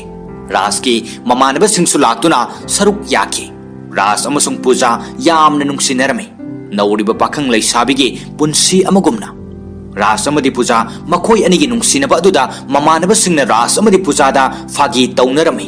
asumna anniversary gi thauram ado loisilakpada phone gi ring laktuna Raj na phone ado thangkale aduga wari saba hore Rajna wari loidringaida phone ado Salman Khan haibadi film asidana Alok Rajna taurakpani haibasi khangki Rajna isa Alok haina panba ado tabada Puja phone manakta harauna changlai Rajna Alokta namaga wari saw haiduna Puja da phone adu piraga wari sanarami Alokna phone da nungsina mama bu kauduna punsi sangna nada yektana layu haiduna wish piraki Pujana makha tare Alok nangi lairik tamba loisilabani na India da karam kanda thoklakani Alokna khumlai Imagi thaujaldagi ai mafam asida achouba thabak amasu phangle adubo ikui kuidana India da laknana ba honari pujana yamna haraujaki aduga khara thuna lao nupi ama thiduna luhongna si haiki alokna noklaga khumlei nupi di aina khallaga thamle nakhoina pamba pamdaba hairo puja amadi ras aloki wa ado tabada yamna harauduna photo tharu mingna kari kawno hanglei alokna khumlei ima aina courier da photo do ngarang thakrabani hayeng fawada soidana yawraklani mingna Arpita kawi asumna makhoi nungsina wari sanaduna phone do thamki aloka Arpita ga wari sanaduna lai alokna Arpita da haiki ima baba da thongna puthokduna nangi maramdadi haikre Arpita na alokta nangi ima baba na yadrabasu nang aiga luhonggadra haina hanglei alokna khumlei Arpita makhoi ani nani kana leijadraba lamja sara amabu thak asi yolakiba maramasina aigidi makhoi ase minna uba laini makhoi dagi henba kana su leite aduna asengbadi karigumba aikhoi anigi luhongba se makhoi ni yadrabadi ai luhongba ngamloi aduga aigi punsi suppa luhongloi punsigi oina nangbu asum nungsiduna leigani wahai asi tabada Arpita na alokpu hena nungsijaki asomdana rasamadi puja masa sing lakpagi haraurambado masa sing hankibada nungai hode mayum mado pumhang hanghowi puja amadi ras nungai tana wari sanarami rasna puja da macha nupa Suraj ude kadai chatkrabano haina hanglakpada puja na nason pekna khumlei Suraj ki gari ama logani hairi aduna lupa lising yankai nangondagi pami hai adubo ikai duna haiba ngamdra male wahai asi tabada rasna mapada paisa haiba ikairadi kamdoni asumna hairamlaga Suraj kauduna changlaklami Suraj su mapagi khonjal tabada tholaktuna mapa macha wari sanarami rasna masa Suraj ta haike mapa macha gi marakta hainingba wado haineba matamda kanana kari haigani nangse aigi ichani aikhoi ni hinglibase isa singi damaktani aikhoi leiringai nakhoina wakhal waba yade nang kari su khandana Delhi da chalo ai paisa do soidana tharaklage mapa macha sanariba wari ado puja su manakta leptuna tarami mathangi sinda Raj office ta mamanaba singa loan lobagi matangda wari sanarami mamanabana Raj ta lupa lising yankai gi loan asi lawkhrabadi nangi account ta kari su lehoraroi nangna future gi kari su khandana fanglakpa paisa sing loina sizinnakrabadi retirement matungda karam tawgani asumna hairami Raj na momo noktuna khumlai sir isa singi minokta paisa di kari su nate ai kari su khandeda retirement matungi isorna chanbiduna isa nupa marini asumna wari sanaramlaga mayumda halaki Raj na mayumgi get changlakpada courier dagi alokna tharakkiba photo ado fangladuna imungda changlaki aduga Raj amasung puja faminaduna alokna tharakpa photo ado yengladuna puja na hairi alokna thak asida leiribase nangi mapalnani Raj na amuk khumlai aina nate mahak ase piklingaidagi achouba mi ama oigani khale maduna aina mahakpu lambi takpi khibadani matamdo ningsinglibra aikhoina anath ashram amada chatlubada thengnarakpado wahi asi hairaga alokna piklingaida makhoiga thengnarakpagi wari ado ningsinglai sinasida Raj amadi pujana anath ashram amada thoglakpada gate mapandagi angang aban hairai pupu khongup kap thabige lupa amakhakta yam langna kap thabige alokna piklingaigi nungsiba wahi ado tabada Raj na pujada yenglaga noklami aduga Raj na angang adugi manakta changlaga nakanda leiriba lairik ase kanagi no hanglami maduda angang aduna khumlai aigi lairik ni ai lairik yamna tamningi mina hainei achoba mi amu oige hairabadi lairik yamna pagadabani hai aduna aisu lairik tamnanaba khongup kap tharibani Raj na angang adugi nungsiba wahi sing taraga angang adugi manakta famthaduna ming kari kaubono hain hanglami angang aduna khumlai anath ashram manungdadi loinamak na ipu apikpa haina kaunai adubu aina school chatladi aigi ming alok haina igani wahi asi tabada Raj na aloki artha khangbra hangbada angang aduna khumlai khangi manager na hai alok haibadi mangal haibani haina tanja aduda anath ashramgi manager adu changlai aduga manager aduda Raj na haiki nasidagi angang asigi ming alok haina kobiyo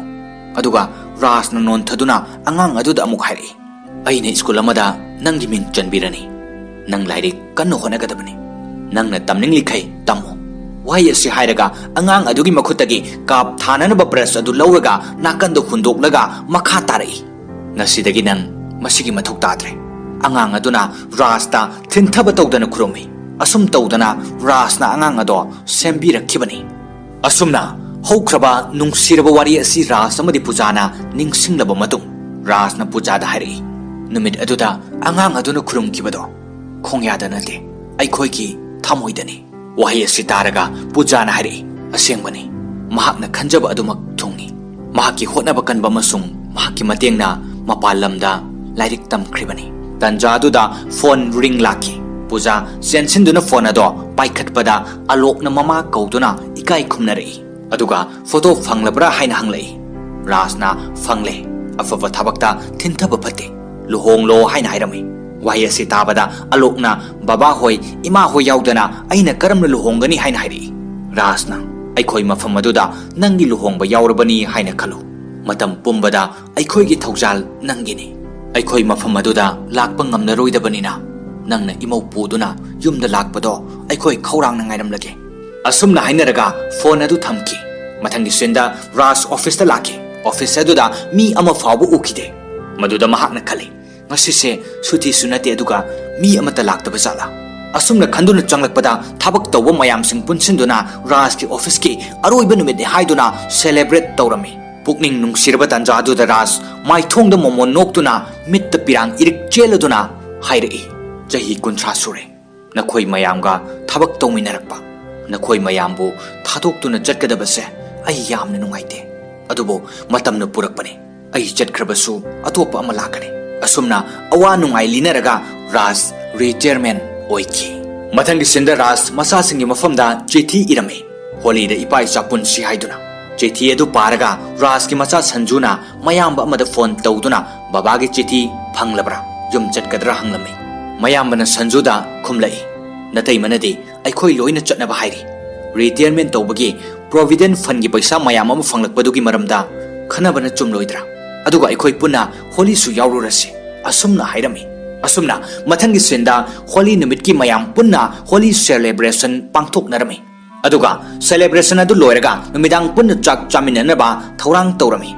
tanja aduda machanupa amana rasta babana aikhoida karino haigani haibado asumna hanglami rasna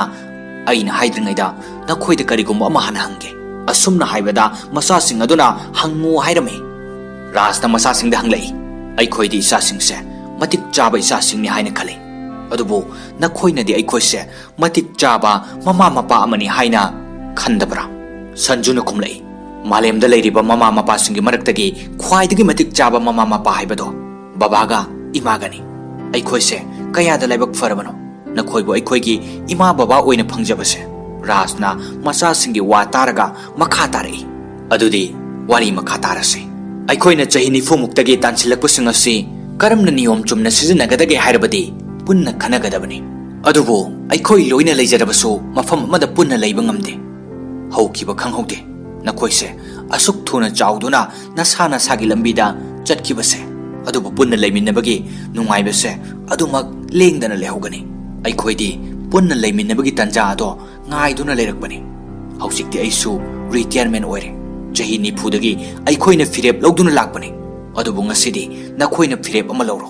aikoi tongan tongana leibase pamde kanaga legani wahai asi tabada masa sing amadi mamau sing ado amaga yengsinaduna wahai amata khumkide tanja aduda rasna nakhoi khanaba mathau taragade khanaro aikoi mapanda leike asumna hairamlaga ras pujaga mapanda thoglaki aduga manungda machin manau singdo wari sanaba horaki machin manau mari ado amada insidnanduna mama mapaga leiminnaninkhide asomdana mama mapa anina masa singi wa khanaba ado ngaiduna lerami amasung mama mapa anina khanarami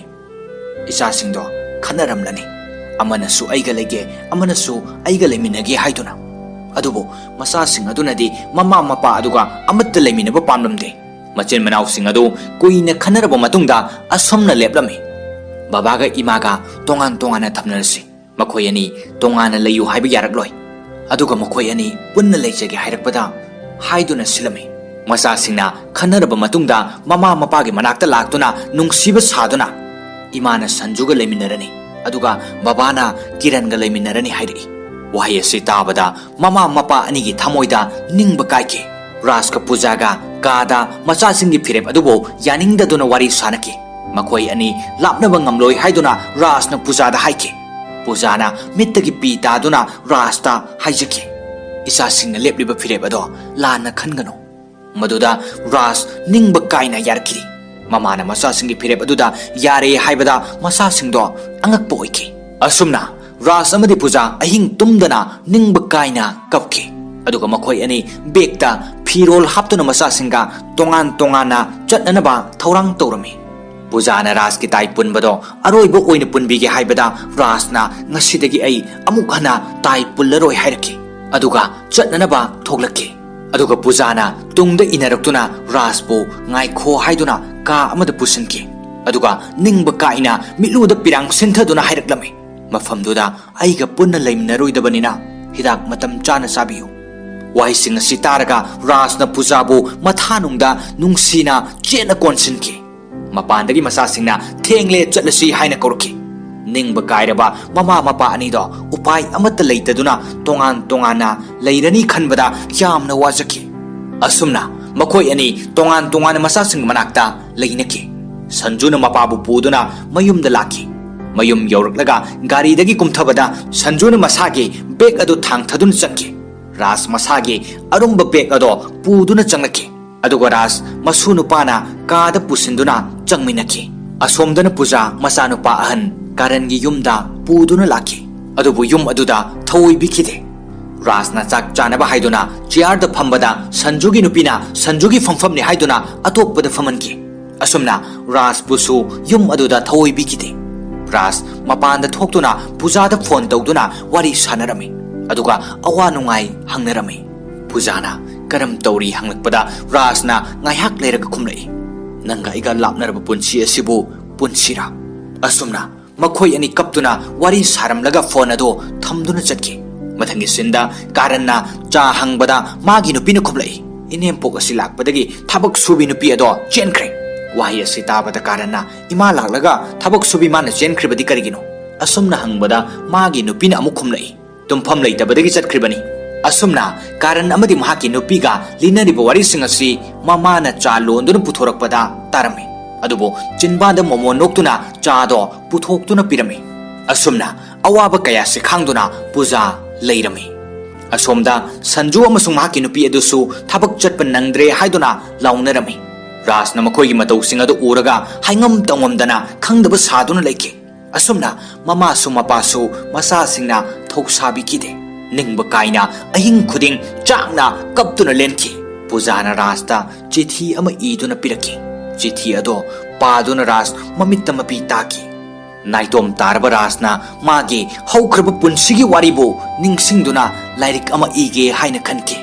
ꯑꯗꯨꯒ ꯂꯥꯏꯔꯤꯛ ꯑꯗꯨꯒꯤ ꯃꯃꯤꯡ ꯚꯒꯕꯥꯟ ꯍꯥꯏꯅ ꯊꯣꯟꯈꯤ꯫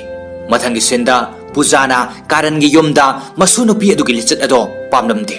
ꯃꯁꯨ ꯅꯨꯄꯤ ꯄꯥꯌꯜꯅ ꯃꯌꯨꯝꯗ ꯊꯦꯡꯅ ꯍꯜꯂꯛꯄꯗ ꯄꯨꯖꯥꯅ ꯉꯁꯤꯁꯨ ꯊꯦꯡꯂꯛꯂꯤꯕ ꯀꯔꯤꯒꯤꯅꯣ ꯍꯥꯏꯅ ꯆꯝꯅ ꯍꯪꯂꯨꯕꯗ ꯄꯥꯌꯜꯅ ꯌꯥꯝꯅ ꯁꯥꯎꯗꯨꯅ ꯃꯃꯥꯕꯨ ꯀꯧꯈꯤ꯫ ꯇꯟꯖꯥꯗꯨꯗ ꯄꯥꯌꯜꯒꯤ ꯃꯄꯥ ꯀꯥꯔꯟ ꯑꯃꯗꯤ ꯃꯃꯥ ꯊꯣꯛꯂꯛꯇꯨꯅ ꯀꯔꯤ ꯇꯧꯔꯦ ꯍꯪꯕꯗ ꯄꯥꯌꯜꯅ ꯈꯨꯝꯂꯛꯈꯤ, ꯕꯕꯥ ꯅꯪꯒꯤ ꯏꯃꯥꯗ ꯍꯥꯏꯌꯣ ꯈꯣꯡꯊꯥꯡ ꯈꯨꯗꯤꯡ ꯌꯦꯡꯁꯤꯜꯂꯛꯀꯅꯨ ꯍꯥꯏꯅ꯫ ꯋꯥꯍꯩ ꯑꯁꯤ ꯇꯥꯕꯗ ꯄꯨꯖꯥꯅ ꯃꯁꯨꯕꯨ ꯀꯧꯔꯛꯄꯗ ꯄꯥꯌꯜꯅ ꯑꯃꯨꯛ ꯈꯨꯝꯂꯛꯏ, ꯆꯥꯟꯕꯤꯗꯨꯅ ꯑꯩꯒꯤ ꯄꯨꯟꯁꯤꯗ ꯌꯦꯠꯄꯤꯔꯛꯀꯅꯨ꯫ ꯋꯥꯍꯩ ꯑꯁꯤ ꯍꯥꯏꯔꯝꯂꯒ ꯄꯥꯌꯜ ꯌꯥꯝꯅ ꯁꯥꯎꯅ ꯃꯍꯥꯛꯀꯤ ꯀꯥꯗ ꯆꯪꯈꯤ꯫ ꯀꯥꯔꯟꯒꯤ ꯅꯨꯄꯤꯅ ꯃꯅꯦꯝꯄꯣꯛꯇ ꯁꯥꯎꯈꯤ, ꯀꯔꯤꯒꯤ ꯏꯆꯥꯅꯨꯄꯤꯗ ꯌꯦꯡꯁꯤꯜꯂꯤꯕꯅꯣ ꯍꯥꯏꯅ꯫ ꯑꯗꯨꯒ ꯑꯃꯨꯛ ꯀꯥꯔꯟꯅ ꯃꯃꯥꯗ ꯁꯥꯎꯅ ꯍꯥꯏꯔꯛꯏ, ꯀꯔꯤꯒꯤꯅꯣ ꯏꯃꯥꯅ ꯑꯩꯈꯣꯏꯁꯦ ꯑꯁꯨꯛ ꯌꯥꯝꯅ ꯋꯥꯍꯜꯂꯤꯕꯁꯦ? ꯃꯃꯥꯅ ꯐꯥꯊꯗꯨꯅ, ꯄꯥꯌꯜꯁꯦ ꯅꯨꯄꯤꯅꯤ, ꯈꯔ ꯆꯦꯛꯁꯤꯟꯕ ꯐꯩ꯫ ꯑꯁꯨꯝꯅ ꯍꯥꯏꯔꯛꯄꯗ ꯀꯥꯔꯟꯒꯤ ꯅꯨꯄꯤꯅ ꯈꯨꯝꯂꯛꯏ, ꯃꯇꯝꯁꯦ ꯌꯥꯝꯅ ꯆꯥꯎꯈꯠꯂꯕꯅꯤ, ꯅꯨꯄꯤꯒ ꯅꯨꯄꯥꯒ ꯈꯦꯠꯅꯕ ꯀꯔꯤꯁꯨ ꯂꯩꯇꯦ꯫ ꯋꯥꯍꯩ ꯑꯁꯤ ꯇꯥꯕꯗ ꯄꯨꯖꯥ ꯀꯥꯗ ꯆꯪꯂꯒ ꯀꯞꯈꯤ꯫ ꯑꯁꯣꯝꯗꯁꯨ ꯔꯥꯖꯅ ꯃꯍꯥꯛꯀꯤ ꯋꯥꯔꯤ ꯏꯕꯒꯤ ꯇꯥꯏꯄꯤꯡ ꯇꯧꯔꯤꯕ ꯑꯗꯣ ꯁꯟꯖꯨꯒꯤ ꯅꯨꯄꯤꯅ ꯇꯨꯝꯕ ꯌꯥꯗ꯭ꯔꯦ, ꯑꯃꯨꯛꯇ ꯇꯨꯃꯤꯟꯅ ꯂꯩꯍꯜꯂꯨ ꯍꯥꯏꯗꯨꯅ ꯁꯟꯖꯨꯗ ꯍꯥꯏꯈꯤ꯫ ꯁꯟꯖꯨ ꯇꯨꯝꯂꯝꯕꯗꯒꯤ ꯊꯣꯛꯂꯛꯇꯨꯅ ꯃꯄꯥꯗ ꯑꯁꯨꯛ ꯊꯦꯡꯂꯕ ꯐꯥꯎꯕ ꯇꯨꯝꯗꯅ ꯂꯩꯔꯤꯕꯁꯦ ꯀꯔꯤꯒꯤꯅꯣ ꯍꯥꯏꯅ ꯍꯪꯂꯝꯃꯤ꯫ ꯃꯄꯥꯅ ꯉꯁꯤꯁꯦ ꯇꯨꯝꯕ ꯌꯥꯗꯦ ꯍꯥꯏꯅ ꯍꯥꯏꯕꯗ ꯁꯟꯖꯨꯅ ꯍꯥꯏꯔꯛꯏ, ꯑꯍꯜ ꯑꯣꯏꯔꯛꯄ ꯍꯥꯏꯕꯁꯤꯗꯤ ꯇꯨꯝꯕ ꯌꯥꯔꯛꯇꯕ ꯃꯁꯥꯅ ꯇꯥꯕꯅꯤ꯫ ꯕꯕꯥꯅ ꯇꯨꯝꯕ ꯌꯥꯗ꯭ꯔꯒ ꯑꯩꯈꯣꯏꯗ ꯗꯤꯁꯇꯔꯕ ꯇꯧꯔꯤꯕ ꯀꯔꯤꯒꯤꯅꯣ? asumna hairamlaga sanju changki wahi sing asi taraga ras chinba dagi wahi amata haidoktana ningba kaina lehauki mathangi numitta sanju amadi mahaki nupiga breakfast taunaba faminnaringaida postman laktuna bel thinglakpada rasna chenthokuna pujana pirakpa chithini haina laurami tanjaduda sanjugi machanupa angang aduna boboki chithini haiduna harauna chelakpada mapugi anok ado makhada taduna glass kairami sanjunu office salamdaida anok ado semnaba hairubada handak thasidi yararoi mathangi thada soidana semlage hairami aduga office ta chatki ras masagi wado taraga tuminna leptuna lehoki ras ningba kaiki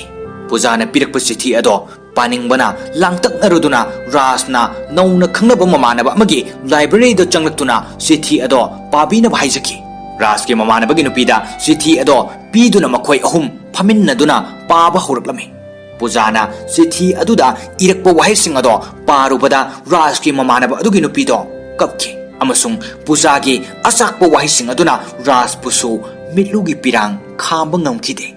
pujagi haukraba wari sing ado chithi aduda irami matam aduda chithi paribi nupi ado makha paba ngamkhide aduga rasta anok ado semluraga paro haina hairamlaga kaptuna thoki ningba kairaba ras ki thamoigi asengwa nungsiba duna ras khamba ngamkhide aduga rasna chithi ado puduna halaklaga panana bhonaki adubo mahaki anok ado yaudrabana chithi aduda iriba mayik sing ado karimata uba phangkide tanja aduda masunupa aduna anok ado semluduna puraklaga mapuda upsin birami rasna ngakladuna nangdi kadaidagi paisana semluribano haina hanglai masunupa aduna khumlai pupu aigi khongup leinanaba paisani aigi khongup asidi karisu tawdre aduga boboki chithidi ngasi pagadabane wai asi hairamlaga masunupa ado chenthoki rasna masugi wado taraga nokladuna chithi do amuk paba hurklame chithi ado paringaida masunupa do mamana fubagi makhol tarakpadagi haugatuna thoglei aduga kaidongnarage haina rasna hanglakpada mamau nupi aduna khumlei angang mana machin thiduna magi khongup leinanaba paisaduna anok semdokre matong tarakpadasu pabunggi karino ama walakpa matamda yumgi pocha yongadori masigi angang ase wai asi haiduna masado phuduna kada pusinki rasna mamogi ayakpa wai sing ado tabada nungsiraba masu ado khamdokpa ngamhodana leihoki mathangi sinda pujagi masu nupi payalna party ama chatpagi thoklakpada pujana hai payal asuk thenglaga kadaida chalibano aduga nangna seliba dress aduga wai asi tabada payal sauduna party tokfamda chatki asumna party tokfam aduda payalga khangnaba nupa aduna payalda mahaki ikai khumnaba adu manghannanaba hotnarami oiriba matawaduda payal yamna kirami tanja aduda ikhang khangudana payalgi mabok pujana payalgi khongul liduna laki aduga masunupi payalda ikai khumnaba manghannanaba hotnariba nupa aduda khupakna mamaida thaduna kianki ngaihak nerga nupa ado chatki aduga somdana payalgi apokpa mama amadi mapana ahing asuk thenglaba fawba payal kadaida chatkribano haiduna thawai wajarami tanja aduda yumgi bel thinglaki payalgi mamana chenthораktuna thong hanglubada payal amadi mapok puja makhoi ani changlakpa ubada payalgi mamado angakpa ama oiki aduga payalda sauraduna kadaida chaluribano haina hanglakpada payalgi mabokna oina khumlai ngasi valentine day gi mayam langnabado aisu yengba chalubani payaldi ngasaina yumda halasi haijabani adubo aina khamdun thengdokre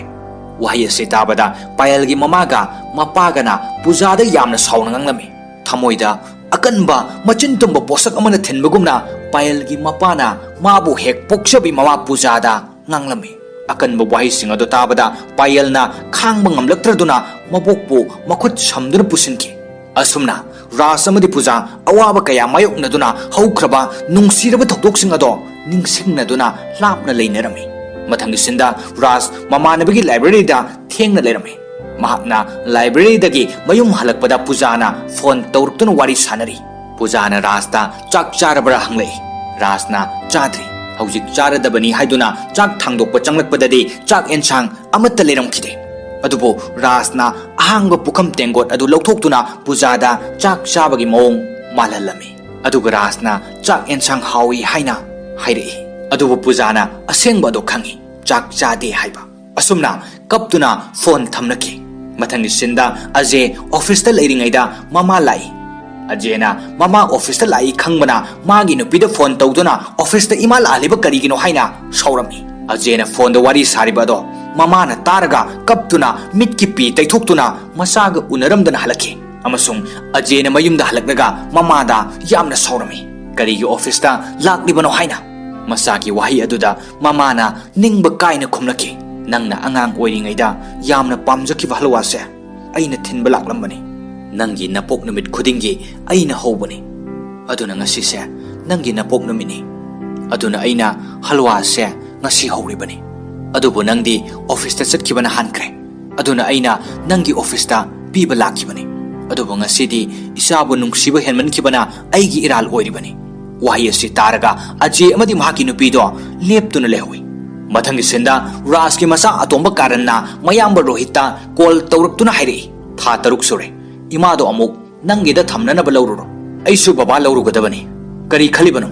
ꯑꯁꯨꯝꯅ ꯍꯪꯂꯛꯄꯗ ꯔꯣꯍꯤꯠꯅ ꯌꯥꯝꯅ ꯃꯊꯥ ꯁꯥꯅ ꯑꯩꯁꯨ ꯈꯪꯗꯦ ꯀꯔꯝꯅ ꯇꯧꯒꯅꯤ ꯍꯥꯏꯅ ꯈꯨꯝꯂꯛꯏ ꯑꯁꯨꯝꯅ ꯃꯆꯤꯟ ꯃꯅꯥꯎ ꯃꯔꯤꯅ ꯊꯥ 6 ꯃꯃꯥ ꯑꯃꯗꯤ ꯃꯄꯥꯕꯨ ꯊꯝꯅꯅꯕ ꯍꯥꯏꯅꯈꯤꯕ ꯃꯇꯝꯗꯣ ꯌꯧꯁꯤꯜꯂꯛꯈꯤ ꯃꯇꯝ ꯑꯗꯨꯗ ꯔꯥꯖꯅ ꯄꯨꯖꯥꯗ ꯐꯣꯟ ꯇꯧꯗꯨꯅ ꯃꯈꯣꯏ ꯑꯅꯤ ꯇ꯭ꯔꯦꯟ ꯁ꯭ꯇꯦꯁꯟꯗ ꯃꯤꯅꯤꯠ 5 ꯔꯣꯝ ꯂꯦꯞꯀꯅꯤ ꯃꯗꯨꯗ ꯊꯦꯡꯅꯁꯤ ꯍꯥꯏꯈꯤ ꯑꯁꯨꯝꯅ ꯃꯇꯝ ꯀꯨꯏꯅ ꯎꯅꯔꯨꯗ꯭ꯔꯕ ꯇꯨꯡꯗ ꯃꯤꯀꯨꯞ ꯈꯔꯗꯪ ꯑꯣꯏꯔꯕꯁꯨ ꯎꯅꯕ ꯐꯪꯂꯅꯤ ꯈꯜꯂꯨꯕꯗ ꯔꯥꯖ ꯑꯃꯗꯤ ꯄꯨꯖꯥ ꯍꯥꯏꯅꯤꯡꯉꯥꯏ ꯂꯩꯇꯅ ꯍꯔꯥꯎꯖꯈꯤ ꯑꯗꯨꯒ ꯔꯥꯖ ꯑꯃꯗꯤ ꯄꯨꯖꯥ ꯆꯠꯅꯅꯕ ꯊꯧꯔꯥꯡ ꯇꯧꯔꯝꯃꯤ ꯔꯥꯖꯅ ꯆꯠꯅꯅꯕ ꯊꯧꯔꯥꯡ ꯇꯧꯔꯤꯉꯩꯗ ꯄꯤꯛꯂꯤꯕ ꯃꯁꯨ ꯅꯨꯄꯥ ꯑꯗꯨꯅ ꯆꯪꯂꯛꯇꯨꯅ ꯌꯥꯝꯅ ꯅꯨꯡꯉꯥꯏꯇꯅ ꯍꯥꯏꯔꯛꯏ ꯄꯨꯄꯨ ꯃꯐꯝ ꯑꯁꯤꯗ ꯑꯃꯨꯛ ꯍꯟꯅ ꯂꯥꯛꯂꯅꯨ ꯋꯥꯍꯩ ꯑꯁꯤ ꯃꯁꯨ ꯅꯨꯄꯥꯅ ꯃꯄꯨꯒꯤ ꯑꯋꯥꯕꯗꯨ ꯌꯦꯡꯕ ꯉꯝꯗꯗꯨꯅ ꯍꯥꯏꯈꯤꯕ ꯋꯥꯍꯩꯅꯤ ꯑꯁꯨꯝꯅ ꯑꯆꯥꯛꯄ ꯀꯌꯥ ꯂꯩꯔꯕꯁꯨ ꯃꯁꯨꯁꯤꯡꯒꯤ ꯅꯨꯡꯁꯤꯕꯅ ꯌꯨꯝ ꯑꯗꯨꯗꯒꯤ ꯅꯨꯡꯉꯥꯏꯇꯅ ꯆꯠꯅꯕ ꯇꯥꯈꯤ ꯃꯊꯪꯒꯤ ꯁꯤꯟꯗ ꯇ꯭ꯔꯦꯟ ꯁ꯭ꯇꯦꯁꯟ ꯑꯗꯨꯗ ꯔꯥꯖꯅ ꯄꯨꯖꯥꯕꯨ ꯉꯥꯏꯗꯨꯅ ꯂꯩꯔꯝꯃꯤ ꯉꯥꯏꯍꯥꯛ ꯂꯩꯔꯒ ꯄꯨꯖꯥꯁꯨ ꯂꯥꯛꯇꯨꯅ ꯇ꯭ꯔꯦꯟꯗꯒꯤ ꯀꯨꯝꯊꯔꯛꯏ ꯑꯗꯨꯒ ꯃꯇꯝ ꯀꯨꯏꯅ ꯎꯅꯔꯨꯗ꯭ꯔꯕ ꯃꯇꯨꯡꯗ ꯊꯦꯡꯅꯕ ꯑꯗꯨꯗ ꯂꯩꯔꯤꯕ ꯃꯌꯥꯝ ꯑꯗꯣ ꯑꯃꯠꯇ ꯎꯗꯅ ꯔꯥꯖ ꯑꯃꯗꯤ ꯄꯨꯖꯥ ꯃꯊꯥꯅꯨꯡꯗ ꯆꯦꯠꯅ ꯀꯣꯟꯁꯤꯟꯗꯨꯅ ꯀꯨꯏꯅ ꯎꯅꯔꯨꯗ꯭ꯔꯕꯒꯤ ꯑꯋꯥꯕꯗꯣ ꯄꯣꯊꯥꯖꯔꯝꯃꯤ ꯑꯗꯨꯒ ꯔꯥꯖꯅ ꯍꯥꯏꯔꯛꯏ ꯅꯪ ꯌꯥꯎꯗꯅ ꯊꯥ 6 ꯂꯦꯟꯕꯁꯦ ꯃꯄꯣꯛ 6 ꯂꯥꯞꯅꯈꯤꯕꯒꯨꯝ ꯈꯜꯂꯤ ꯑꯩꯗꯤ ꯁꯣꯔ ꯍꯣꯟꯕ ꯀꯥꯎꯔꯨꯔꯕꯅꯤ ꯑꯗꯨꯕꯨ ꯍꯧꯖꯤꯛ ꯅꯪꯕꯨ ꯎꯔꯕ ꯃꯇꯨꯡꯁꯤꯗꯗꯤ ꯑꯩꯒꯤ ꯊꯃꯣꯏꯒꯤ ꯃꯤꯍꯨꯜ ꯑꯁꯦ ꯆꯣꯡꯕ ꯍꯧꯔꯛꯂꯦ ꯑꯁꯨꯝꯅ ꯄꯨꯖꯥ ꯑꯃꯗꯤ ꯔꯥꯖ ꯄꯨꯛꯃꯦꯟ ꯄꯥꯎꯃꯤꯟꯅꯔꯕ ꯃꯇꯨꯡꯗ ꯋꯦꯇꯤꯡ ꯔꯨꯝꯗ ꯆꯪꯗꯨꯅ ꯃꯈꯣꯏ ꯑꯅꯤꯒꯤ ꯋꯦꯗꯤꯡ ꯑꯦꯅꯤꯚꯔꯁꯔꯤ ꯁꯦꯂꯦꯕ꯭ꯔꯦꯠ ꯇꯧꯔꯝꯃꯤ ꯑꯗꯨꯒ ꯃꯈꯣꯏ ꯑꯅꯤ ꯋꯥꯔꯤ ꯁꯥꯟꯅꯗꯨꯅ ꯁ꯭ꯇꯦꯁꯟꯗ ꯆꯠꯂꯒ ꯃꯆꯥꯁꯤꯡꯒꯤ ꯃꯅꯥꯛꯇ ꯆꯠꯂꯁꯤ ꯍꯥꯏꯅ ꯄꯨꯖꯥꯅ ꯍꯥꯏꯔꯝꯃꯤ ꯔꯥꯖꯅ ꯈꯨꯝꯂꯛꯏ ꯑꯩꯈꯣꯏ ꯑꯅꯤ ꯑꯁꯤꯕ ꯍꯥꯏꯕ ꯑꯗꯨꯅ ꯀꯥꯏꯅꯍꯟꯕ ꯅꯠꯇꯅ ꯍꯧꯖꯤꯛꯇꯤ ꯑꯩꯈꯣꯏ ꯑꯅꯤ ꯑꯃꯨꯛ ꯍꯟꯅ ꯀꯅꯥ ꯑꯃꯠꯇꯅ ꯂꯥꯞꯅꯍꯟꯕ ꯉꯝꯂꯔꯣꯏ ꯋꯥꯍꯩ ꯑꯁꯤ ꯇꯥꯕꯗ ꯄꯨꯖꯥꯅ ꯔꯥꯖꯇ ꯍꯪꯂꯛꯏ ꯑꯗꯨꯗꯤ ꯑꯩꯈꯣꯏ ꯑꯅꯤ ꯀꯗꯥꯏꯗ ꯆꯠꯇꯨꯅ ꯂꯩꯒꯅꯤ ꯔꯥꯖꯅ ꯃꯈꯥ ꯇꯥꯔꯛꯏ ꯈꯣꯡꯊꯥꯡꯅ ꯄꯨꯕ ꯃꯥꯏꯀꯩꯗ ꯆꯠꯂꯁꯤ ꯑꯁꯨꯝꯅ ꯋꯥꯔꯤ ꯁꯥꯟꯅꯔꯒ ꯂꯥꯛꯄꯗ ꯂꯝꯈꯥꯡꯗ ꯑꯥꯏꯁ ꯀ꯭ꯔꯤꯝ ꯆꯥꯃꯤꯟꯅꯗꯨꯅ ꯂꯥꯛꯄꯗ ꯀꯥꯔꯒꯤ ꯁꯣꯔꯨꯝ ꯃꯃꯥꯡ ꯑꯃꯗ ꯁꯝꯂꯛꯂꯝꯃꯤ ꯃꯗꯨꯗ ꯔꯥꯖꯅ ꯀꯥꯔ ꯑꯃꯗ ꯃꯨꯟꯅ ꯌꯦꯡꯖꯈꯤ ꯃꯗꯨꯗ ꯄꯨꯖꯥꯅ ꯀꯩꯗꯧꯔꯒꯦ ꯍꯥꯏꯅ ꯍꯪꯂꯛꯄꯗ ꯔꯥꯖꯅ ꯈꯨꯝꯂꯛꯏ ꯑꯩꯅ ꯃꯪꯂꯥꯟ ꯑꯃ ꯃꯪꯖꯈꯤ ꯃꯗꯨꯗꯤ ꯀꯥꯔ ꯑꯃ ꯂꯩꯔꯒ ꯑꯩꯅ ꯊꯕꯛ ꯍꯜꯂꯛꯂꯒ ꯅꯪꯒ ꯑꯩꯒ ꯀꯥꯔ ꯇꯣꯡꯗꯨꯅ ꯆꯠꯀꯦ ꯈꯟꯈꯤ ꯑꯗꯨꯕꯨ ꯃꯪꯂꯥꯟ ꯇꯃꯛ ꯑꯣꯏꯍꯧꯔꯦ ꯏꯆꯥꯁꯤꯡꯒꯤ ꯃꯅꯤꯡ ꯊꯨꯡꯅꯅꯕ ꯍꯣꯠꯅꯕꯗ ꯑꯩꯒꯤ ꯑꯅꯤꯡꯕꯗꯣ ꯑꯔꯦꯝꯕ ꯇꯥꯍꯧꯔꯦ ꯇꯟꯖꯥ ꯑꯗꯨꯗ ꯁꯣꯔꯨꯝ ꯑꯗꯨꯒꯤ ꯁꯦꯜꯁꯃꯦꯟ ꯑꯃꯅ ꯊꯣꯛꯂꯛꯇꯨꯅ ꯔꯥꯖꯇ ꯀꯥꯔ ꯑꯗꯨꯒꯤ ꯃꯔꯝꯗ ꯍꯥꯏꯔꯝꯃꯤ ꯑꯗꯨꯒ ꯀꯥꯔ ꯑꯗꯣ ꯇꯦꯁ ꯗ꯭राꯏꯚ ꯇꯧꯅꯅꯕ ꯍꯥꯏꯔꯝꯃꯤ ꯑꯁꯨꯝꯅ ꯁꯦꯜꯁꯃꯦꯟ ꯑꯗꯨꯅ ꯀꯟꯅ ꯍꯥꯏꯕꯗꯒꯤ ꯔꯥꯖꯅ ꯀꯥꯔ ꯑꯗꯣ ꯈꯔ ꯊꯧꯔꯨꯔꯒ ꯁꯣꯔꯨꯝꯗ ꯑꯃꯨꯛ ꯊꯧꯖꯤꯜꯂꯛꯏ ꯁꯦꯜꯁꯃꯦꯟ ꯑꯗꯨꯅ ꯀꯥꯔ ꯑꯗꯨ ꯂꯧꯅꯅꯕ ꯀꯟꯅ ꯍꯥꯏꯔꯝꯃꯤ ꯑꯗꯨꯕꯨ ꯔꯥꯖꯅ ꯑꯩꯗꯤ ꯂꯧꯕ ꯉꯝꯂꯣꯏ ꯍꯥꯏꯕꯗ ꯁꯦꯜꯁꯃꯦꯟ ꯑꯗꯨꯅ ꯁꯥꯎꯔꯗꯨꯅ ꯔꯥꯖꯕꯨ ꯏꯜꯂꯛꯈꯤ ꯔꯥꯖ ꯅꯨꯄꯥ ꯑꯃꯗ ꯊꯦꯡꯖꯤꯟꯗꯨꯅ ꯇꯨꯁꯤꯟꯒꯦ ꯇꯧꯔꯝꯃꯤ ꯅꯨꯄꯥ ꯑꯗꯣ ꯂꯩꯊꯣꯔꯛꯄ ꯃꯇꯝꯗꯗꯤ ꯔꯥꯖꯅ ꯌꯣꯛꯄꯤꯔꯛꯈꯤꯕ ꯃꯆꯥꯅꯨꯄꯥ ꯑꯂꯣꯛ ꯑꯣꯏꯔꯝꯈꯤ ꯑꯂꯣꯛꯅ ꯁꯥꯎꯔꯗꯨꯅ ꯁꯦꯜꯁꯃꯦꯟ ꯑꯗꯨꯗ ꯈꯨꯄꯥꯛꯅ ꯊꯥꯗꯨꯅ ꯐꯨꯔꯝꯃꯤ ꯑꯂꯣꯛꯅ ꯔꯥꯖꯕꯨ ꯄꯣꯛꯆꯕꯃꯛ ꯅꯠꯇ꯭ꯔꯕꯁꯨ ꯃꯤꯠꯅ ꯎꯕ ꯂꯥꯏꯃꯛꯅꯤ ꯈꯟꯖꯔꯤꯕꯅꯤ ꯑꯂꯣꯛꯅ ꯃꯃꯥ ꯃꯄꯥ ꯑꯅꯤꯗ ꯈꯨꯔꯨꯝꯗꯨꯅ ꯍꯥꯏꯔꯛꯏ ꯕꯕꯥ ꯏꯃꯥ ꯅꯍꯥꯟ ꯃꯈꯩ ꯀꯗꯥꯏꯗ ꯂꯩꯔꯨꯔꯤꯕꯅꯣ ꯃꯇꯝ ꯀꯨꯏꯅ ꯏꯃꯥ ꯕꯕꯥꯕꯨ ꯅꯆꯥꯅ ꯋꯥꯅ ꯊꯤꯖꯔꯛꯄꯅꯤ ꯑꯗꯨꯕꯨ ꯐꯪꯈꯤꯗꯦ ꯉꯁꯤ ꯐꯥꯎꯕ ꯑꯩꯅ ꯅꯨꯡꯇꯤꯒꯤ ꯐꯣꯟ ꯇꯧꯔꯤꯕꯅꯤ ꯉꯁꯤꯗꯤ ꯑꯩꯅ ꯏꯁꯣꯔꯒꯤ ꯃꯐꯝꯗ ꯅꯤꯖꯔꯨꯕꯒꯤ ꯃꯍꯩ ꯐꯪꯖꯔꯦ ꯑꯁꯨꯝꯅ ꯀꯨꯏꯅ ꯎꯔꯨꯗ꯭ꯔꯕ ꯃꯇꯨꯡꯗ ꯋꯥꯔꯤ ꯁꯥꯟꯅꯗꯨꯅ ꯑꯂꯣꯛꯅ ꯃꯌꯨꯝꯗ ꯄꯨꯗꯨꯅ ꯂꯥꯛꯈꯤ ꯑꯂꯣꯛꯅ ꯃꯌꯨꯝꯗ ꯆꯪꯂꯛꯂꯒ ꯃꯍꯥꯛꯀꯤ ꯅꯨꯄꯤ ꯑꯔꯄꯤꯇꯥꯕꯨ ꯀꯧꯗꯨꯅ ꯍꯥꯏꯔꯛꯏ ꯑꯔꯄꯤꯇꯥ ꯅꯍꯥꯛꯅ ꯅꯨꯡꯇꯤꯒꯤ ꯂꯥꯠꯆꯗꯨꯅ ꯏꯁꯣꯔꯃꯛꯅꯤ ꯈꯟꯗꯨꯅ ꯈꯨꯔꯨꯝꯖꯕꯗꯣ ꯉꯁꯤꯗꯤ ꯌꯨꯝꯗ ꯂꯥꯛꯂꯦ ꯋꯥꯍꯩ ꯑꯁꯤ ꯇꯥꯕꯗ ꯑꯔꯄꯤꯇꯥ ꯌꯥꯝꯅ ꯍꯔꯥꯎꯔꯗꯨꯅ ꯔꯥꯖ ꯑꯃꯗꯤ ꯄꯨꯖꯥꯒꯤ ꯃꯅꯥꯛꯇ ꯆꯪꯂꯛꯇꯨꯅ ꯈꯨꯔꯨꯝꯖꯔꯝꯃꯤ ꯑꯁꯨꯝꯅ ꯌꯥꯝꯅ ꯍꯔꯥꯎꯅ ꯌꯨꯝ ꯑꯗꯨꯗ ꯂꯩꯃꯤꯟꯅꯔꯝꯃꯤ ꯑꯍꯤꯡꯗ ꯔꯥꯖ ꯑꯃꯗꯤ ꯄꯨꯖꯥꯅ ꯇꯨꯝꯂꯤꯕ ꯀꯥ ꯑꯗꯨꯗ ꯑꯂꯣꯛ ꯆꯪꯂꯛꯇꯨꯅ ꯃꯈꯨꯌꯥꯗ ꯉꯥꯊꯖꯗꯨꯅ ꯅꯨꯡꯉꯥꯏꯅ ꯂꯩꯔꯝꯃꯤ ꯃꯇꯧ ꯑꯗꯨ ꯄꯨꯖꯥꯅ ꯎꯔꯗꯨꯅ ꯔꯥꯖ ꯇꯨꯝꯂꯤꯕ ꯑꯗꯨ ꯍꯧꯗꯣꯛꯇꯨꯅ ꯌꯦꯡꯍꯟꯈꯤ ꯔꯥꯖ ꯑꯃꯗꯤ ꯄꯨꯖꯥꯅ ꯑꯂꯣꯛꯀꯤ ꯃꯇꯧ ꯎꯔꯒ ꯄꯨꯛꯅꯤꯡ ꯌꯥꯝꯅ ꯅꯨꯡꯁꯤꯈꯤ ꯄꯣꯛꯆꯕ ꯃꯆꯥꯁꯤꯡꯅ ꯊꯑꯣꯏꯕꯤꯗ꯭ꯔꯕꯁꯨ ꯄꯣꯛꯇꯕ ꯃꯆꯥ ꯑꯗꯨꯅ ꯑꯄꯣꯛꯄꯃꯛꯅꯤ ꯈꯟꯗꯨꯅ ꯅꯤꯡꯖꯕ ꯑꯗꯨ ꯎꯕꯗ ꯊꯃꯣꯏ ꯄꯦꯟꯖꯈꯤ ꯑꯁꯨꯝꯅ ꯑꯌꯨꯛꯀꯤ ꯂꯥꯏ ꯈꯨꯔꯨꯝꯕꯗ ꯑꯂꯣꯛ ꯑꯃꯗꯤ ꯑꯔꯄꯤꯇꯥꯅ ꯔꯥꯖ ꯑꯃꯗꯤ ꯄꯨꯖꯥꯒꯤ ꯐꯣꯇꯣ ꯊꯝꯗꯨꯅ ꯈꯨꯔꯨꯝꯕꯗꯨ ꯔꯥꯖꯒ ꯄꯨꯖꯥꯒꯅ ꯎꯔꯝꯃꯤ ꯑꯗꯨꯒ ꯃꯈꯥꯗ ꯔꯥꯖꯒ ꯄꯨꯖꯥꯒ ꯐꯤ ꯅꯥꯟꯅ ꯁꯦꯠꯇꯨꯅ ꯀꯨꯝꯊꯔꯛꯏ ꯑꯔꯄꯤꯇꯥꯅ ꯀꯗꯥꯏꯗ ꯆꯠꯇꯧꯔꯤꯕꯅꯣ ꯍꯪꯕꯗ ꯄꯨꯖꯥꯅ ꯑꯩꯈꯣꯏ ꯆꯠꯂꯒꯦ ꯍꯥꯏꯔꯝꯃꯤ ꯋꯥꯍꯩ ꯑꯗꯨ ꯇꯥꯕꯗ ꯑꯂꯣꯛꯅ ꯀꯗꯥꯏꯗ ꯆꯠꯇꯧꯔꯤꯕꯅꯣ ꯌꯨꯝ ꯑꯁꯦ ꯏꯃꯥ ꯕꯕꯥꯒꯤꯅꯤ ꯍꯥꯏꯔꯛꯏ ꯑꯂꯣꯛꯅ ꯃꯃꯥ ꯃꯄꯥꯗ ꯀꯟꯅ ꯂꯩꯅꯅꯕ ꯍꯥꯏꯖꯈꯤ ꯑꯗꯨꯒ ꯑꯂꯣꯛꯅ ꯃꯄꯥꯗ ꯀꯥꯔ ꯑꯃ ꯒꯤꯐ ꯑꯣꯏꯅ ꯄꯤꯔꯝꯃꯤ ꯑꯃꯁꯨꯡ ꯃꯈꯣꯏ ꯄꯨꯟꯅ ꯔꯥꯖꯅ ꯍꯥꯟꯅ ꯂꯩꯔꯝꯕ ꯌꯨꯝ ꯑꯗꯨꯗ ꯆꯠꯇꯕ ꯌꯥꯗꯗꯨꯅ ꯂꯥꯛꯃꯤꯟꯅꯔꯝꯃꯤ ꯑꯃꯁꯨꯡ ꯔꯥꯖꯀꯤ ꯍꯥꯟꯅꯒꯤ ꯃꯃꯥꯟꯅꯕꯁꯤꯡ ꯎꯅꯗꯨꯅ ꯑꯋꯥ ꯅꯨꯡꯉꯥꯏ ꯍꯪꯅꯔꯤꯉꯩ ꯇꯥꯟꯖꯥ ꯑꯗꯨꯗ ꯂꯥꯏꯕ꯭ꯔꯦꯔꯤꯗ ꯇꯤꯟꯅꯔꯛꯄ ꯔꯥꯖꯀꯤ ꯃꯃꯥꯟꯅꯕꯒ ꯃꯍꯥꯛꯀꯤ ꯅꯨꯄꯤ ꯑꯗꯨꯒꯁꯨ ꯂꯥꯛꯏ ꯑꯗꯨꯒ ꯔꯥꯖꯀꯤ ꯃꯃꯥꯟꯅꯕ ꯑꯗꯨꯅ ꯂꯨꯄꯥ ꯂꯥꯛ 10ꯒꯤ ꯆꯦꯛ ꯑꯃ ꯄꯤꯔꯛꯇꯨꯅ ꯍꯥꯏꯔꯛꯏ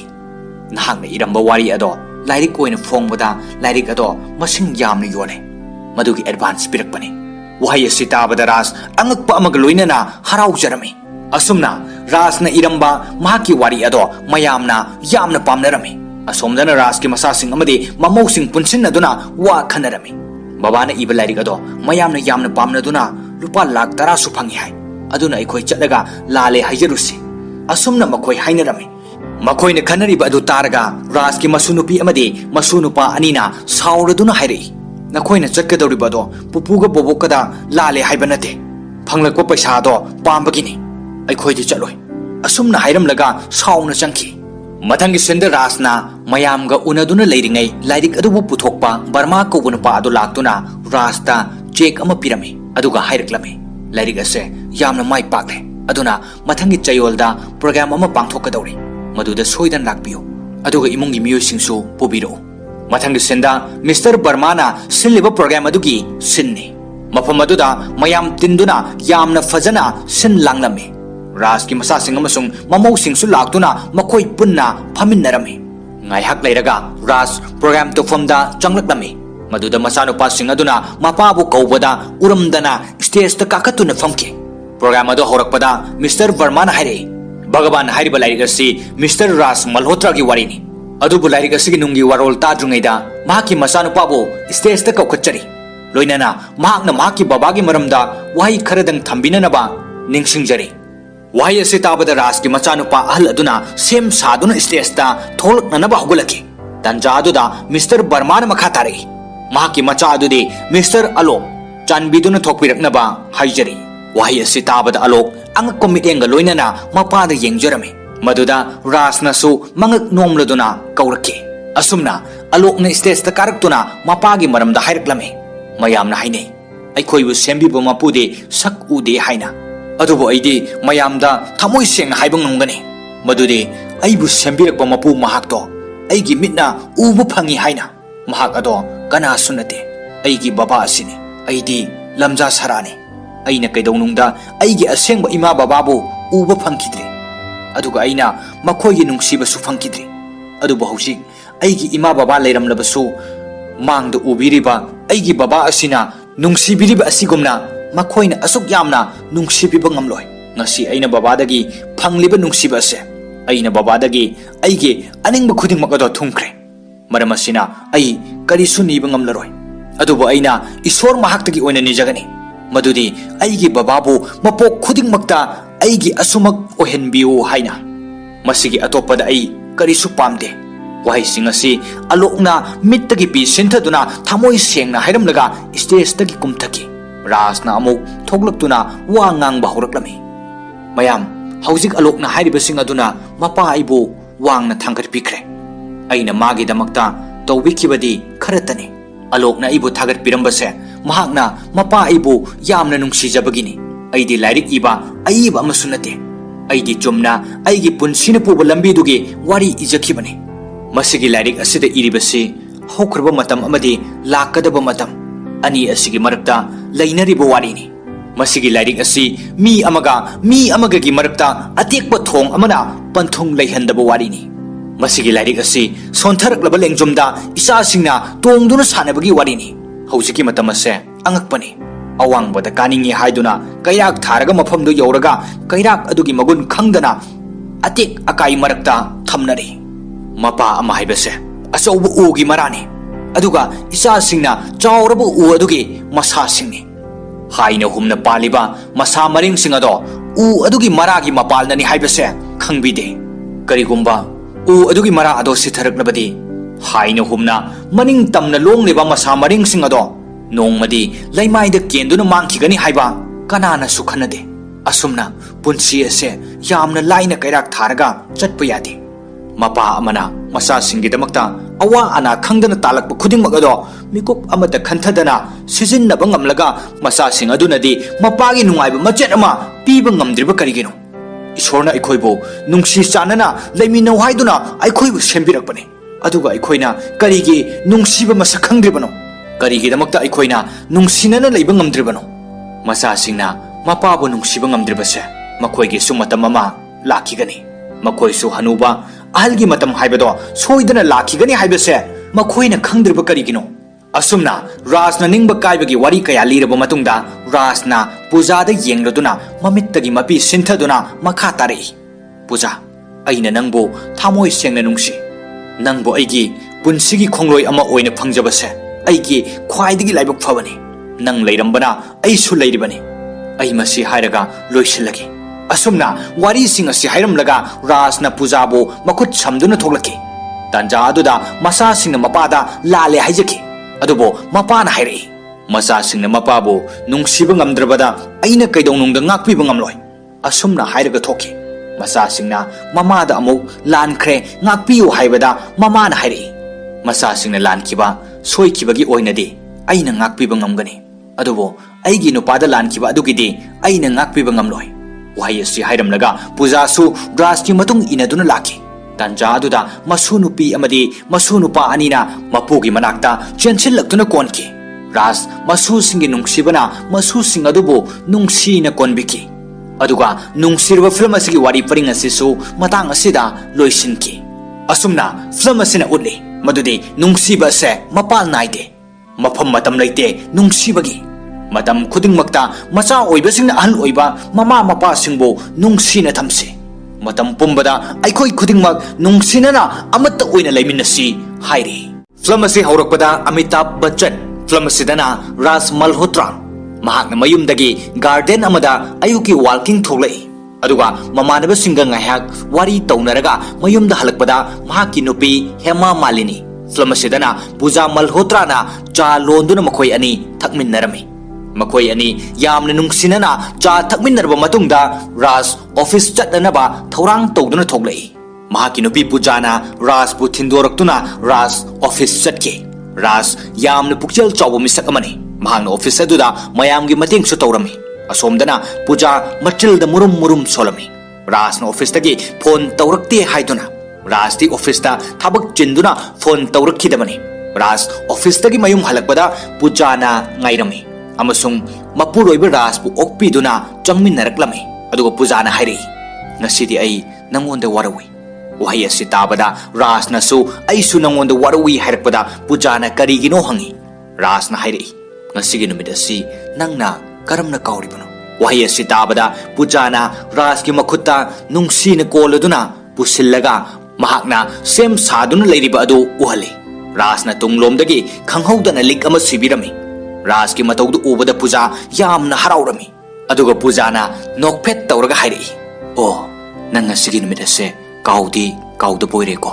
ꯔꯥꯖꯅ ꯑꯃꯨꯛ ꯈꯨꯝꯂꯛꯏ ꯍꯣꯜꯂꯤꯕ ꯁꯣꯔ ꯑꯁꯤꯕꯨ ꯀꯔꯝꯅ ꯀꯥꯎꯒꯅꯤ ꯅꯪꯒ ꯊꯦꯡꯅꯗ꯭ꯔꯤꯉꯩ ꯅꯪ ꯌꯥꯎꯗꯅ ꯍꯤꯡꯂꯛꯄ ꯄꯨꯟꯁꯤ ꯑꯗꯨꯗꯤ ꯑꯥꯔꯊ ꯌꯥꯎꯗꯕ ꯄꯨꯟꯁꯤꯅꯤ ꯑꯗꯨꯕꯨ ꯅꯪꯕꯨ ꯑꯩꯅ ꯐꯪꯖꯈꯤꯕ ꯅꯨꯃꯤꯠ ꯑꯗꯨꯗꯒꯤ ꯑꯩꯒꯤ ꯊꯃꯣꯏꯒꯤ ꯃꯤꯍꯨꯜ ꯆꯣꯡꯕꯒꯤ ꯑꯍꯧꯕ ꯅꯨꯃꯤꯠꯅꯤ ꯉꯁꯤꯁꯦ ꯅꯪꯕు ꯐꯪꯖꯈꯤꯕ ꯅꯨꯃꯤꯠ ꯑꯗꯨꯅꯤ ꯀꯔꯝꯅ ꯅꯨꯃꯤꯠ ꯑꯁꯤ ꯑꯩꯅ ꯀꯥꯎꯒꯅꯤ ꯋꯥꯍꯩ ꯑꯁꯤ ꯇꯥꯕꯗ ꯄꯨꯖꯥ ꯌꯥꯝꯅ ꯍꯔꯥꯎꯅ ꯔꯥꯖꯀꯤ ꯃꯊꯥꯅꯨꯡꯗ ꯀꯣꯟꯗꯨꯅ ꯍꯥꯏꯔꯛꯏ ꯑꯩꯈꯣꯏꯒꯤ ꯆꯍꯤ 94 ꯁꯨꯕ ꯂꯨꯍꯣꯡꯕ ꯅꯨꯃꯤꯠꯀꯤ ꯌꯥꯏꯐꯕ ꯅꯨꯃꯤꯠꯅꯤ ꯄꯨꯖꯥꯒꯤ ꯋꯥꯍꯩ ꯑꯁꯤ ꯇꯥꯕꯗ ꯔꯥꯖꯅ ꯍꯥꯏꯔꯛꯏ, ꯆꯍꯤ 94 ꯀꯝꯗꯧꯅ ꯁꯨꯈ꯭ꯔꯤꯕꯅꯣ ꯈꯪꯍꯧꯗꯦ꯫ ꯑꯩꯗꯤ ꯅꯪꯁꯤ ꯃꯨꯟꯅ ꯐꯖꯅ ꯌꯦꯡꯗ꯭ꯔꯤ꯫ ꯅꯪꯁꯦ ꯀꯌꯥꯗ ꯐꯖꯔꯕꯅꯣ? ꯑꯗꯣ ꯉꯁꯤ ꯑꯩꯈꯣꯏ ꯑꯅꯤ ꯀꯦꯟꯗꯜ ꯂꯥꯏꯠ ꯗꯤꯅꯔ ꯆꯠꯁꯤ꯫ ꯇꯟꯖꯥ ꯑꯗꯨꯗ ꯅꯥꯀꯟꯗꯒꯤ ꯔꯥꯖꯀꯤ ꯃꯆꯥꯅꯨꯄꯥ 3 ꯑꯃꯁꯨꯡ ꯃꯍꯥꯛꯀꯤ ꯃꯃꯧ ꯑꯃꯗꯤ ꯃꯁꯨꯁꯤꯡ ꯂꯥꯛꯇꯨꯅ ꯂꯩꯔꯝꯃꯤ꯫ ꯑꯗꯨꯒ ꯃꯈꯣꯏ ꯌꯥꯝꯅ ꯅꯨꯡꯁꯤꯅꯅ ꯐꯝꯃꯤꯟꯅꯔꯝꯃꯤ꯫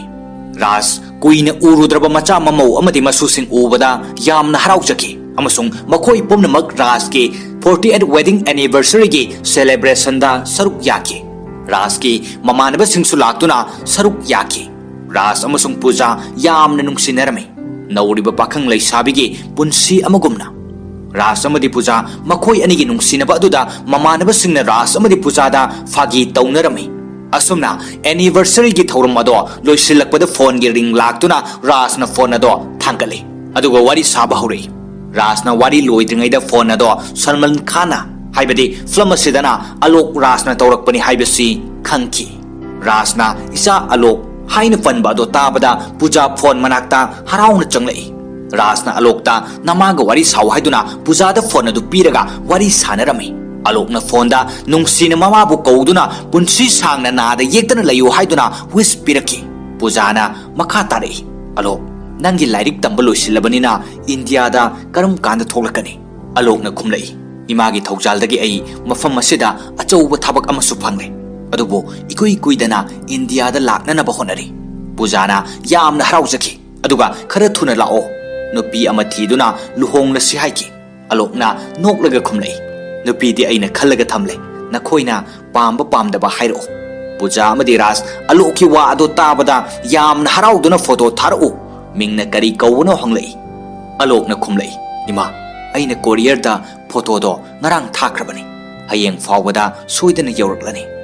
ꯃꯤꯡꯅ ꯑꯔꯄꯤꯇꯥ ꯀꯧꯏ꯫ ꯑꯁꯨꯝꯅ ꯃꯈꯣꯏ ꯅꯨꯡꯁꯤꯅ ꯋꯥꯔꯤ ꯁꯥꯅꯗꯨꯅ ꯐꯣꯟ ꯑꯗꯣ ꯊꯝꯈꯤ꯫ ꯑꯂꯣꯛꯀ ꯑꯔꯄꯤꯇꯥꯒ ꯋꯥꯔꯤ ꯁꯥꯅꯗꯨꯅ ꯂꯥꯛꯏ꯫ ꯑꯂꯣꯛꯅ ꯑꯔꯄꯤꯇꯥꯗ ꯍꯥꯏꯈꯤ, ꯏꯃꯥ ꯕꯕꯥꯗ ꯊꯧꯅꯥ ꯄꯨꯊꯣꯛꯇꯨꯅ ꯅꯪꯒꯤ ꯃꯔꯝꯗꯗꯤ ꯍꯥꯏꯈ꯭ꯔꯦ꯫ ꯑꯔꯄꯤꯇꯥꯅ ꯑꯂꯣꯛꯇ,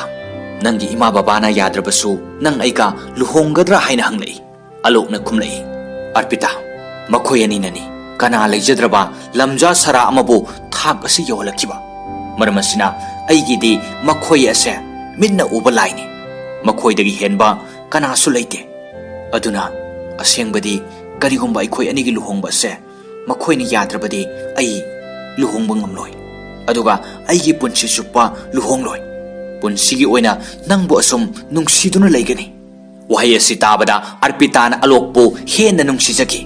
ꯑꯁꯣꯝꯗꯅ ꯔꯥꯖ ꯑꯃꯗꯤ ꯄꯨꯖꯥ ꯃꯆꯥꯁꯤꯡ ꯂꯥꯛꯄꯒꯤ ꯍꯔꯥꯎꯔꯝꯕꯗꯣ ꯃꯆꯥꯁꯤꯡ ꯍꯟꯈꯤꯕꯗ ꯅꯨꯡꯉꯥꯏꯍꯧꯗꯦ, ꯃꯌꯨꯝ ꯑꯗꯣ ꯄꯨꯝꯍꯥꯡ ꯍꯥꯡꯍꯧꯏ꯫ ꯄꯨꯖꯥ ꯑꯃꯗꯤ ꯔꯥꯖ ꯅꯨꯡꯉꯥꯏꯇꯅ ꯋꯥꯔꯤ ꯁꯥꯅꯔꯝꯃꯤ꯫ ꯔꯥꯖꯅ ꯄꯨꯖꯥꯗ ꯃꯆꯥꯅꯨꯄꯥ ꯁꯨꯔꯖ ꯎꯗꯦ, ꯀꯗꯥꯏ ꯆꯠꯈ꯭ꯔꯕꯅꯣ ꯍꯥꯏꯅ ꯍꯪꯂꯛꯄꯗ ꯄꯨꯖꯥꯅ ꯅꯥꯁꯣꯟ ꯄꯤꯛꯅ ꯈꯨꯝꯂꯛꯏ, ꯁꯨꯔꯖꯀꯤ ꯒꯥꯔꯤ ꯑꯃ ꯂꯧꯒꯅꯤ ꯍꯥꯏꯔꯤ, ꯑꯗꯨꯅ ꯂꯨꯄꯥ 50,000 ꯅꯉꯣꯟꯗꯒꯤ ꯄꯥꯝꯃꯤ ꯍꯥꯏ, ꯑꯗꯨꯕꯨ ꯏꯀꯥꯏꯗꯨꯅ ꯍꯥꯏꯕ ꯉꯝꯗ꯭ꯔ ꯃꯥꯜꯂꯦ꯫ ꯋꯥꯍꯩ ꯑꯁꯤ ꯇꯥꯕꯗ ꯔꯥꯖꯅ, ꯃꯄꯥꯗ ꯄꯩꯁా ꯍꯥꯏꯕ ꯏꯀꯥꯏꯔꯗꯤ ꯀꯝꯗꯧꯅꯤ? ꯑꯁꯨꯝꯅ ꯍꯥꯏꯔꯝꯂꯒ ꯁꯨꯔꯖ ꯀꯧꯗꯨꯅ ꯆꯪꯂꯛꯂꯝꯃꯤ꯫ ꯁꯨꯔꯖꯁꯨ ꯃꯄꯥꯒꯤ ꯈꯣꯟꯖꯦꯜ ꯇꯥꯕꯗ ꯊꯣꯛꯂꯛꯇꯨꯅ ꯃꯄꯥ ꯃꯆꯥ ꯋꯥꯔꯤ ꯁꯥꯅꯔꯝꯃꯤ꯫ ꯔꯥꯖꯅ ꯃꯆꯥ ꯁꯨꯔꯖꯇ ꯍꯥꯏꯈꯤ, ꯃꯄꯥ ꯃꯆꯥꯒꯤ ꯃꯔꯛꯇ ꯍꯥꯏꯅꯤꯡꯕ ꯋꯥꯗꯣ ꯍꯥꯏꯅꯕ ꯃꯇꯝꯗ ꯀꯅꯥꯅ ꯀꯔꯤ ꯍꯥꯏꯒꯅꯤ? ꯅꯪꯁꯦ ꯑꯩꯒꯤ ꯏꯆꯥꯅꯤ, ꯑꯩꯈꯣꯏꯅ ꯍꯤꯡꯂꯤꯕꯁꯦ ꯏꯆꯥꯁꯤꯡꯒꯤꯗꯃꯛꯇꯅꯤ, ꯑꯩꯈꯣꯏ ꯂꯩꯔꯤꯉꯩ ꯅꯈꯣꯏꯅ ꯋꯥꯈꯜ ꯋꯥꯕ ꯌꯥꯗꯦ, ꯅꯪ ꯀꯔꯤꯁꯨ ꯈꯟꯗꯅ ꯗꯦꯜꯂꯤꯗ ꯆꯠꯂꯣ, ꯑꯩ ꯄꯩꯁꯥꯗꯣ ꯁꯣꯏꯗꯅ ꯊꯥꯔꯛꯂꯒꯦ꯫ ꯃꯄꯥ ꯃꯆꯥ ꯁꯥꯟꯅꯔꯤꯕ ꯋꯥꯔꯤ ꯑꯗꯣ ꯄꯨꯖꯥꯁꯨ ꯃꯅꯥꯛꯇ ꯂꯦꯞꯇꯨꯅ ꯇꯥꯔꯝꯃꯤ꯫ ꯃꯊꯪꯒꯤ ꯁꯤꯟꯗ ꯔꯥꯖ ꯑꯣꯐꯤꯁꯇ ꯃꯃꯥꯟꯅꯕꯁꯤꯡꯒ ꯂꯣꯟ ꯂꯧꯕꯒꯤ ꯃꯇꯥꯡꯗ ꯋꯥꯔꯤ ꯁꯥꯅꯔꯝꯃꯤ꯫ ꯃꯃꯥꯟꯅꯕꯅ ꯔꯥꯖꯇ ꯂꯨꯄꯥ 50,000ꯒꯤ ꯂꯣꯟ ꯑꯁꯤ ꯂꯧꯈ꯭ꯔꯕꯗꯤ ꯅꯪꯒꯤ ꯑꯦꯀꯥꯎꯟꯇ ꯀꯔꯤꯁꯨ ꯂꯩꯍꯧꯔꯔꯣꯏ, ꯅꯪꯅ ꯐ꯭ꯌꯨꯆꯔꯒꯤ ꯀꯔꯤꯁꯨ ꯈꯟꯗꯅ ꯐꯪꯂꯛꯄ ꯄꯩꯁꯥꯁꯤꯡ ꯂꯣꯏꯅ ꯁꯤꯖꯤꯟꯅꯈ꯭ꯔꯕꯗꯤ ꯔꯤꯇꯤꯌꯔꯃꯦꯟ ꯃꯇꯨꯡꯗ ꯀꯔꯝ ꯇꯧꯒꯅꯤ? ꯑꯁꯨꯝꯅ ꯍꯥꯏꯔꯝꯃꯤ꯫ ꯔꯥꯖꯅ ꯃꯣꯃꯣ ꯅꯣꯛꯇꯨꯅ ꯈꯨꯝꯂꯛꯏ, ꯁꯔ ꯏꯆꯥꯁꯤꯡꯒꯤ ꯃꯤꯅꯣꯛꯇ ꯄꯩꯁꯥꯗꯤ ꯀꯔꯤꯁꯨ ꯅꯠꯇꯦ,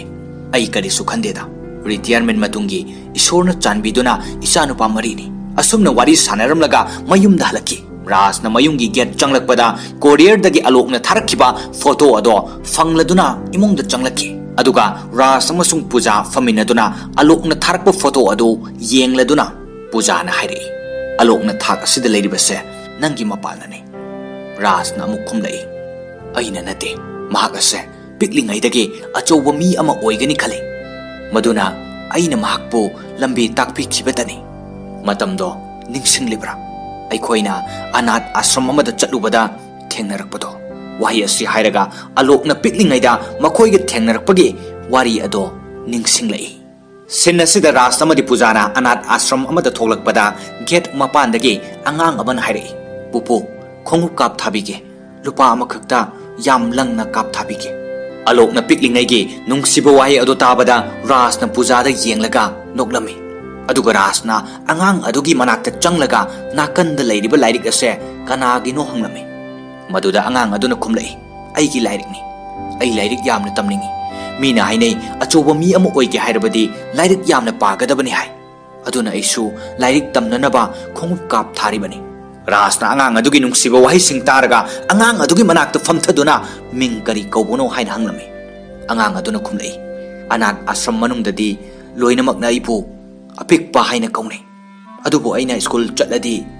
ꯑꯩꯒꯤ ꯃꯤꯡ ꯑꯂꯣꯛ ꯍꯥꯏꯅ ꯏꯒꯅꯤ." ꯋꯥꯍꯩ ꯑꯁꯤ ꯇꯥꯕꯗ ꯔꯥꯖꯅ ꯑꯂꯣꯛꯀꯤ ꯑꯥꯔꯊ ꯈꯪꯕ꯭ꯔꯥ ꯍꯪꯕꯗ ꯑꯉꯥꯡ ꯑꯗꯨꯅ ꯈꯨꯝꯂꯛꯏ, "ꯈꯪꯏ,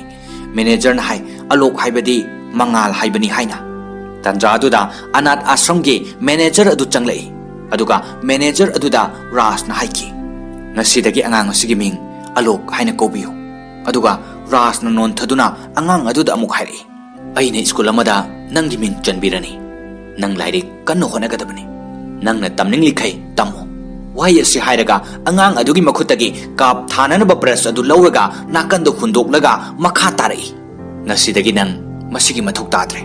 ꯑꯉꯥꯡ ꯑꯗꯨꯅ ꯔꯥꯖꯇ ꯊꯤꯟꯊꯕ ꯇꯧꯗꯅ ꯈꯨꯔꯨꯝꯃꯤ꯫ ꯑꯁꯨꯝ ꯇꯧꯗꯅ ꯔꯥꯖꯅ ꯑꯉꯥꯡ ꯑꯗꯣ ꯁꯦꯝꯕꯤꯔꯛꯈꯤꯕꯅꯤ꯫ ꯑꯁꯨꯝꯅ ꯍꯧꯈ꯭ꯔꯕ ꯅꯨꯡꯁꯤꯔꯕ ꯋꯥꯔꯤ ꯑꯁꯤ ꯔꯥꯖ ꯑꯃꯗꯤ ꯄꯨꯖꯥꯅ ꯅꯤꯡꯁꯤꯡꯂꯕ ꯃꯇꯨꯡ ꯔꯥꯖꯅ ꯄꯨꯖꯥꯗ ꯍꯥꯏꯔꯛꯏ, "ꯅꯨꯃꯤꯠ ꯑꯗꯨꯗ ꯑꯉꯥꯡ ꯑꯗꯨꯅ ꯈꯨꯔꯨꯝꯈꯤꯕꯗꯣ ꯈꯣꯡꯌꯥꯗ ꯅꯠꯇꯦ, ꯑꯩꯈꯣꯏꯒꯤ ꯊꯃꯣꯏꯗꯅꯤ." ꯋꯥꯍꯩ ꯑꯁꯤ ꯇꯥꯔꯒ ꯄꯨꯖꯥꯅ ꯍꯥꯏꯔꯛꯏ, "ꯑꯁꯦꯡꯕꯅꯤ, ꯃꯍꯥꯛꯅ ꯈꯟꯖꯕ ꯑꯗꯨꯃꯛ ꯊꯨꯡꯏ꯫ ꯃꯍꯥꯛꯀꯤ ꯍꯣꯠꯅꯕ ꯀꯟꯕ ꯑꯃꯁꯨꯡ ꯃꯍꯥꯛꯀꯤ ꯃꯇꯦꯡꯅ ꯃꯄꯥꯟ ꯂꯝꯗ ꯂꯥꯏꯔꯤꯛ ꯇꯝꯈ꯭ꯔꯤꯕꯅꯤ." ꯇꯟꯖꯥ ꯑꯗꯨꯗ ꯐꯣꯟ ꯔꯤꯡ ꯂꯥꯛꯈꯤ꯫ ꯄꯨꯖꯥ ꯆꯦꯟꯁꯤꯟꯗꯨꯅ ꯐꯣꯟ ꯑꯗꯣ ꯄꯥꯏꯈꯠꯄꯗ ꯑꯂꯣꯛꯅ ꯃꯃꯥ ꯀꯧꯗꯨꯅ ꯏꯀꯥꯏ ꯈꯨꯝꯅꯔꯛꯏ꯫ ꯑꯗꯨꯒ ꯐꯣꯇꯣ ꯐꯪꯂꯕ꯭ꯔꯥ ꯍꯥꯏꯅ ꯍꯪꯂꯛꯏ꯫ ꯔꯥꯖꯅ "ꯐꯪꯂꯦ, ꯑꯐꯕ ꯊꯕꯛꯇ ꯊꯤꯟꯊꯕ ꯐꯠꯇꯦ, ꯂꯨꯍꯣꯡꯂꯣ" ꯍꯥꯏꯅ ꯍꯥꯏꯔꯝꯃꯤ꯫ ꯋꯥꯍꯩ ꯑꯁꯤ ꯇꯥꯕꯗ ꯑꯂꯣꯛꯅ ꯕꯕꯥ ꯍꯣꯏ ꯏꯃꯥ ꯍꯣꯏ ꯌꯥꯎꯗꯅ ꯑꯩꯅ ꯀꯔꯝꯅ ꯂꯨꯍꯣꯡꯒꯅꯤ ꯍꯥꯏꯅ ꯍꯥꯏꯔꯛꯏ꯫ ꯔꯥꯖꯅ, "ꯑꯩꯈꯣꯏ ꯃꯐꯝ ꯑꯗꯨꯗ ꯅꯪꯒꯤ ꯂꯨꯍꯣꯡꯕ ꯌꯥꯎꯔꯕꯅꯤ ꯍꯥꯏꯅ ꯈꯜꯂꯨ꯫ ꯃꯇꯝ ꯄꯨꯝꯕꯗ ꯑꯩꯈꯣꯏꯒꯤ ꯊꯧꯖꯥꯜ ꯅꯪꯒꯤꯅꯤ꯫ ꯑꯩꯈꯣꯏ ꯃꯐꯝ ꯑꯗꯨꯗ ꯂꯥꯛꯄ ꯉꯝꯅꯔꯣꯏꯗꯕꯅꯤ나 ꯅꯪꯅ ꯏꯃꯧ ꯄꯨꯗꯨꯅ ꯌꯨꯝꯗ ꯂꯥꯛꯄꯗꯣ ꯑꯩꯈꯣꯏ ꯈꯧꯔꯥꯡꯅ ꯉꯥꯏꯔꯝꯂꯒꯦ." ꯑꯁꯨꯝꯅ ꯍꯥꯏꯅꯔꯒ ꯐꯣꯟ ꯑꯗꯨ ꯊꯝꯈꯤ꯫ ꯃꯊꯪꯒꯤ ꯁꯤꯟꯗ ꯔꯥꯖ ꯑꯣꯐꯤꯁꯇ ꯂꯥꯛꯈꯤ꯫ ꯑꯣꯐꯤꯁ ꯑꯗꯨꯗ ꯃꯤ ꯑꯃ ꯐꯥꯎꯕ ꯎꯈꯤꯗꯦ꯫ ꯃꯗꯨꯗ ꯃꯍꯥꯛꯅ ꯈꯜꯂꯤ, "ꯉꯁꯤꯁꯦ ꯁꯨꯇꯤꯁꯨ ꯅꯠꯇꯦ, ꯑꯗꯨꯒ ꯃꯤ ꯑꯃꯠꯇ ꯂꯥꯛꯇꯕ ꯖꯥꯠꯂꯥ?" ꯑꯁꯨꯝꯅ ꯈꯟꯗꯨꯅ ꯆꯪꯂꯛꯄꯗ ꯊꯕꯛ ꯇꯧꯕ ꯃꯌꯥꯝꯁꯤꯡ ꯄꯨꯟꯁꯤꯟꯗꯨꯅ ꯔꯥꯖꯀꯤ ꯑꯣꯐꯤꯁꯀꯤ ꯑꯔꯣꯏꯕ ꯅꯨꯃꯤꯠꯅꯤ ꯍꯥꯏꯗꯨꯅ ꯁꯦꯂꯦꯕ꯭ꯔꯦꯠ ꯇꯧꯔꯝꯃꯤ꯫ ꯄꯨꯛꯅꯤꯡ ꯅꯨꯡꯁꯤꯔꯕ ꯇꯟꯖꯥ ꯑꯗꯨꯗ ꯔꯥꯖ ꯃꯥꯏꯊꯣꯡꯗ ꯃꯣꯃꯣꯟ ꯅꯣꯛꯇꯨꯅ ꯃꯤꯠꯇ ꯄꯤꯔꯥꯡ ꯏꯔꯤꯛ ꯆꯦꯜꯂꯗꯨꯅ ꯍꯥꯏꯔꯛꯏ, "ꯆꯍꯤ 30 ꯁꯨꯔꯦ ꯅꯈꯣꯏ ꯃꯌꯥꯝꯒ ꯊꯕꯛ ꯇꯧꯃꯤꯟꯅꯔꯛꯄ꯫ ꯅꯈꯣꯏ ꯃꯌꯥꯝꯕꯨ ꯊꯥꯗꯣꯛꯇꯨꯅ ꯆꯠꯀꯗꯕꯁꯦ ꯑꯩ ꯌꯥꯝꯅ ꯅꯨꯡꯉꯥꯏꯇꯦ꯫ ꯑꯗꯨꯕꯨ ꯃꯇꯝꯅ ꯄꯨꯔꯛꯄꯅꯤ, ꯑꯩ ꯆꯠꯈ꯭ꯔꯕꯁꯨ ꯑꯇꯣꯞꯄ ꯑꯃ ꯂꯥꯛꯀꯅꯤ." ꯑꯁꯨꯝꯅ ꯑꯋꯥ ꯅꯨꯡꯉꯥꯏ ꯂꯤꯅꯔꯒ ꯔꯥꯖ ꯔꯤꯇꯥꯌꯔꯃꯦꯟ ꯑꯣꯏꯈꯤ꯫ ꯃꯊꯪꯒꯤ ꯁꯤꯟꯗ ꯔꯥꯖ ꯃꯆꯥꯁꯤꯡꯒꯤ ꯃꯐꯝꯗ ꯆꯤꯊꯤ ꯏꯔꯝꯃꯤ, ꯍꯣꯂꯤꯗ ꯏꯄꯥ ꯏꯆꯥ ꯄꯨꯟꯁꯤ ꯍꯥꯏꯗꯨꯅ꯫ ꯆꯤꯊꯤ ꯑꯗꯨ ꯄꯥꯔꯒ ꯔꯥꯖꯀꯤ ꯃꯆꯥ ꯁꯟꯖꯨꯅ ꯃꯌꯥꯝꯕ ꯑꯃꯗ ꯐꯣꯟ ꯇꯧꯗꯨꯅ ꯕꯕꯥꯒꯤ ꯆꯤꯊꯤ ꯐꯪꯂꯕ꯭ꯔꯥ, ꯌꯨꯝ ꯆꯠꯀꯗ꯭ꯔꯥ ꯍꯪꯂꯝꯃꯤ꯫ ꯃꯌꯥꯝꯕꯅ ꯁꯟꯖꯨꯗ ꯈꯨꯝꯂꯛꯏ, "ꯅꯇꯩꯃꯅꯗꯤ ꯑꯩꯈꯣꯏ ꯂꯣꯏꯅ ꯆꯠꯅꯕ ꯍꯥꯏꯔꯤ꯫ ꯔꯤꯇꯥꯌꯔꯃꯦꯟ ꯇꯧꯕꯒꯤ ꯄ꯭ꯔꯣꯚꯤꯗꯦꯟꯠ ꯐꯟꯒꯤ ꯄꯩꯁꯥ ꯃꯌꯥꯝ ꯑꯃ ꯐꯪꯂꯛꯄꯗꯨꯒꯤ ꯃꯔꯝꯗ ꯈꯟꯅꯕꯅ ꯆꯨꯝꯂꯣꯏꯗ꯭ꯔꯥ? ꯑꯗꯨꯒ ꯑꯩꯈꯣꯏ ꯄꯨꯟꯅ ꯍꯣꯂꯤꯁꯨ ꯌꯥꯎꯔꯨꯔꯁꯤ." ꯑꯁꯨꯝꯅ ꯍꯥꯏꯔꯝꯃꯤ꯫ ꯑꯁꯨꯝꯅ ꯃꯊꯪꯒꯤ ꯁꯤꯟꯗ ꯍꯣꯂꯤ ꯅꯨꯃꯤꯠꯀꯤ ꯃꯌꯥꯝ ꯄꯨꯟꯅ ꯍꯣꯂꯤ ꯁꯦꯂꯦꯕ꯭ꯔꯦꯁꯟ ꯄꯥꯡꯊꯣꯛꯅꯔꯝꯃꯤ꯫ ꯑꯗꯨꯒ ꯁꯦꯂꯦꯕ꯭ꯔꯦꯁꯟ ꯑꯗꯨ ꯂꯣꯏꯔꯒ ꯅꯨꯃꯤꯗꯥꯡ ꯄꯨꯟꯅ ꯆꯥꯛ ꯆꯥꯃꯤꯟꯅꯅꯕ ꯊꯧꯔꯥꯡ ꯇꯧꯔꯝꯃꯤ꯫ ꯇꯟꯖꯥ ꯑꯗꯨꯗ ꯃꯆꯥꯅꯨꯄꯥ ꯑꯃꯅ ꯔꯥꯖꯇ, "ꯕꯕꯥꯅ ꯑꯩꯈꯣꯏꯗ ꯀꯔꯤꯅꯣ ꯍꯥꯏꯒꯅꯤ ꯍꯥꯏꯕꯗꯣ ꯑꯁꯨꯝꯅ ꯍꯪꯂꯝꯃꯤ." ꯔꯥꯖꯅ, "ꯑꯩꯅ ꯍꯥꯏꯗ꯭ꯔꯤꯉꯩꯗ ꯅꯈꯣꯏꯗ ꯀꯔꯤꯒꯨꯝꯕ ꯑꯃ ꯍꯥꯟꯅ ꯍꯪꯒꯦ." ꯑꯁꯨꯝꯅ ꯍꯥꯏꯕꯗ ꯃꯆꯥꯁꯤꯡ ꯑꯗꯨꯅ "ꯍꯪꯉꯨ" ꯍꯥꯏꯔꯝꯃꯤ꯫ ꯔꯥꯖꯅ ꯃꯆꯥꯁꯤꯡꯗ ꯍꯪꯂꯛꯏ, "ꯑꯩꯈꯣꯏꯗꯤ ꯏꯆꯥꯁꯤꯡꯁꯦ ꯃꯇꯤꯛ ꯆꯥꯕ ꯏꯆꯥꯁꯤꯡꯅꯤ ꯍꯥꯏꯅ ꯈꯜꯂꯤ, ꯑꯗꯨꯕꯨ ꯅꯈꯣꯏꯅꯗꯤ ꯑꯩꯈꯣꯏꯁꯦ ꯃꯇꯤꯛ ꯆꯥꯕ ꯃꯃꯥ ꯃꯄꯥ ꯑꯃꯅꯤ ꯍꯥꯏꯅ ꯈꯟꯗꯕ꯭ꯔꯥ?" ꯁꯟꯖꯨꯅ ꯈꯨꯝꯂꯛꯏ, "ꯃꯥꯂꯦꯝꯗ ꯂꯩꯔꯤꯕ ꯃꯃꯥ ꯃꯄꯥꯁꯤꯡꯒꯤ ꯃꯔꯛꯇꯒꯤ ꯈ꯭ꯋꯥꯏꯗꯒꯤ ꯃꯇꯤꯛ ꯆꯥꯕ ꯃꯃꯥ ꯃꯄꯥ ꯍꯥꯏꯕꯗꯣ ꯕꯕꯥꯒ ꯏꯃꯥꯒꯅꯤ꯫ ꯑꯩꯈꯣꯏꯁꯦ ꯀꯌꯥꯗ ꯂꯥꯏꯕꯛ ꯐꯔꯕꯅꯣ, ꯅꯈꯣꯏꯕꯨ ꯑꯩꯈꯣꯏꯒꯤ ꯏꯃꯥ ꯕꯕꯥ ꯑꯣꯏꯅ ꯐꯪꯖꯕꯁꯦ." ꯔꯥꯖꯅ ꯃꯆꯥꯁꯤꯡꯒꯤ ꯋꯥ ꯇꯥꯔꯒ ꯃꯈꯥ ꯇꯥꯔꯛꯏ, "ꯑꯗꯨꯗꯤ ꯋꯥꯔꯤ ꯃꯈꯥ ꯇꯥꯔꯁꯤ꯫ ꯑꯩꯈꯣꯏꯅ ꯆꯍꯤ 90 ꯃꯨꯛꯇꯒꯤ ꯇꯥꯟꯁꯤꯜꯂꯛꯄꯁꯤꯡ ꯑꯁꯤ karamna niyom chumna sizinnagadage hairabadi punna khanagadabani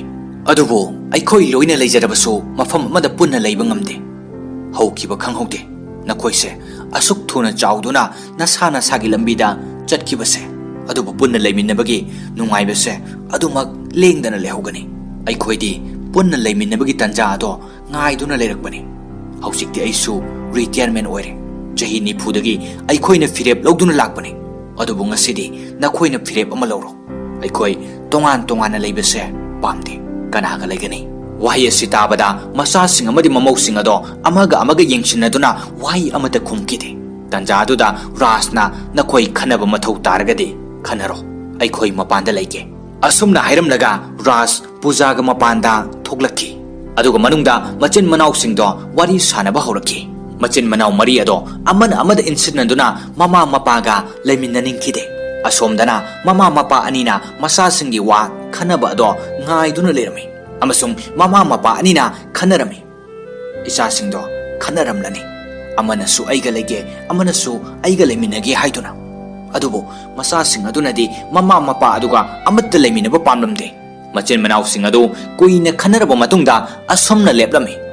babaga imaga tongan thamnarasi makhoi ani tongana leyu haiba yarakloi aduga makhoi ani punna leijage hairakpada haiduna silami masa singna khanaraba matungda mama mapagi manakta laktuna nungsiba saduna imana sanjuga leiminarani aduga babana kiranga leiminarani hairi wahi asi tabada mama mapa anigi thamoida ningba kaike raska pujaga kada macha singi firep adubo yaninda duna wari sanaki makhoi ani lapnaba ngamloi haiduna rasna pujada haike pujana mittagi pi taduna rasta haijaki isa singna lepliba firep ado lana khangano maduda ras ningba kaina yarkiri mamana masa singi firep aduda yare haibada masa singdo angakpo oike asumna ras amadi puja ahing tumdana ningba kaina kapki aduga makhoi ani bekta firol haptuna masa singa tongana chatnanaba thorang torami pujana ras ki tai punbado aroibo oina punbige haibada rasna ngasidagi ai amuk hana tai pullaroi hairki aduga chatnanaba thoglaki aduga pujana tungda inaraktuna raspo ngaikho haiduna ka amada pusinki aduga ningba kaina miluda pirang sinthaduna hairaklami mafamduda aiga punna leiminaroidabanina hidak matam chana sabiyu wahi sing asi taraga rasna pujabu mathanungda nungsina chena konsinki mapandagi masa singna thengle chatlasi haina korki ningba kairaba mama mapa anido upai amata leitaduna tongana leirani khanbada yamna wajaki asumna makhoi ani tongana masa sing manakta leinaki sanjuna mapabu puduna mayumda laki mayum yauraklaga gari dagi kumthabada sanjuna masagi beg adu thangthadun changki ras masagi arumba beg ado puduna changlaki aduga ras masunu pana kada pusinduna changminaki asomdana puja masanu pa ahan karangi yumda puduna laki adubu yum aduda thoi bikide rasna chak chanaba haiduna chair da phambada sanjugi nupina sanjugi famfamni haiduna atoppada famanki asumna ras pusu yum aduda thoi bikide ras mapanda thoktuna puja da phone tawduna wari sanarami aduga awa nungai hangnarami pujana karam tawri hanglakpada rasna ngaiyak leiraga khumlai nanga iga lapnaraba punsi asibu punsira asumna makhoi ani kaptuna wari saramlaga phone ado thamduna chatki mathangi sinda karanna cha hangbada magi nupina khumlai inem pok asi lakpadagi thabak subi nupi ado chenkre wahi asi tabada karanna ima laklaga thabak subi mana chenkhribadi karigino asumna hangbada magi nupina amu khumlai tumpham leitabadagi chatkribani asumna karan amadi mahaki nupiga linariba wari singasi mamana cha londuna puthorakpada tarami adubo chinbada momo noktuna chado puthoktuna pirami asumna awaba kaya se khangduna puja leirami asomda sanju amasung mahaki nupi adusu thabak chatpa nangdre haiduna launarami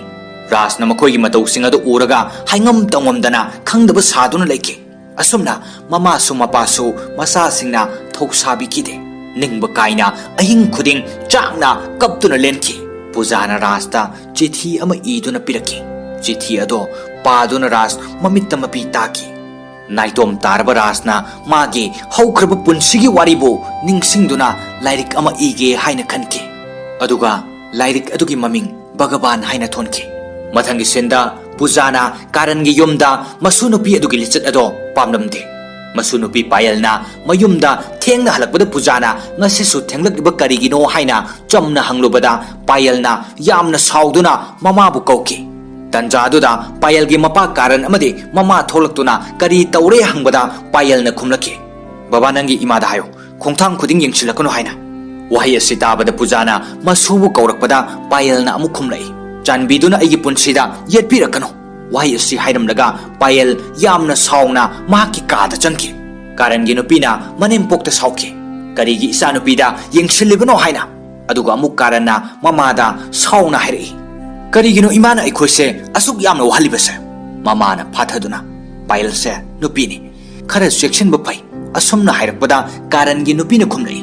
मतमसे यामना चौखलबनी नुपीगा नुपागा खेनब करिसु लेते Y असि ताबदा पूजा कादा चंगलगा कपकी असोमदसु राजना महाकी वारी इबगी typing तौरिबा अदो संजुगी नुपीना तुम्ब याद्रे अमुक्ता तुमिना लेहलु हाइदुना संजुदा हाइकी संजु तुमलंबदगी थोलक्तुना मपादा असुक थेंगलबा फावबा तुमदना लेरिबसे करिगिनो हाइना हंगलमी मपाना ngasi tumba yade haina haibada sanjuna hairei ahal oirakpa haibasidi tumba yaraktaba masana tabani babana tumba yadraga aikhoida disturb tawriba karigino asumna hairamlaga sanju changki wahi singa si taraga ras chinba dagi wahi amata haidoktana ningba kaina lehauki mathangi numitta sanju amadi mahaki nupiga breakfast taunaba faminnaringaida postman laktuna bell thinglakpada rasna chenthokhtuna pujana pirakpa chithini haina laurami तंजादुदा संजुगी मचानुपा अंगांग अदुना बोबोकी चिठीनी हाइदुना हराउना चेलकपदा मपुगी अनोक अदो मखादा तादुना ग्लास काइरमी संजुनो ऑफिस चलमदाइदा अनोक अदो सेमनबा हाइरुबदा हंदक थासिदी यारारोय मथंगी थादा सोइदन सेमलगे हाइरमी अदुगा ऑफिस ता चटके रास मसागी वादो तारगा तुमिन्ना लेपतुना लेहोके रास निंगबा काइकी पुजाना पिरकप चिठी अदो पानिंगबना लांगतकनरुदुना रासना नौना खंगनबा ममानबा अमगी लाइब्रेरी दो चंगलक्तुना चिठी अदो पाबीनबा हाइजकी रासकी ममानबगी नुपीदा चिठी अदो पीदुना मखोय अहुम फमिन्नदुना पाबा हौरक्लमी पुजाना चिठी अदुदा इरकपा वाहिसिंग अदो पारुबदा रासकी ममानबा अदुगी नुपीदो कपकी अमसुंग पुजागी अचाकपा वाहिसिंग अदुना रासपुसु मिटलुगी पिरांग खांबा ngamkide पुजागी हौख्रबा वारीसिंग अदो चिठी अदुदा इरमी मतम अदुदा चिठी पारिबि नुपी अदो मखा पाबा ngamkide अदुगा रास्ता अनोक अदो सेमलुरगा पारो हाइना हाइरमलगा कपतुना थोकी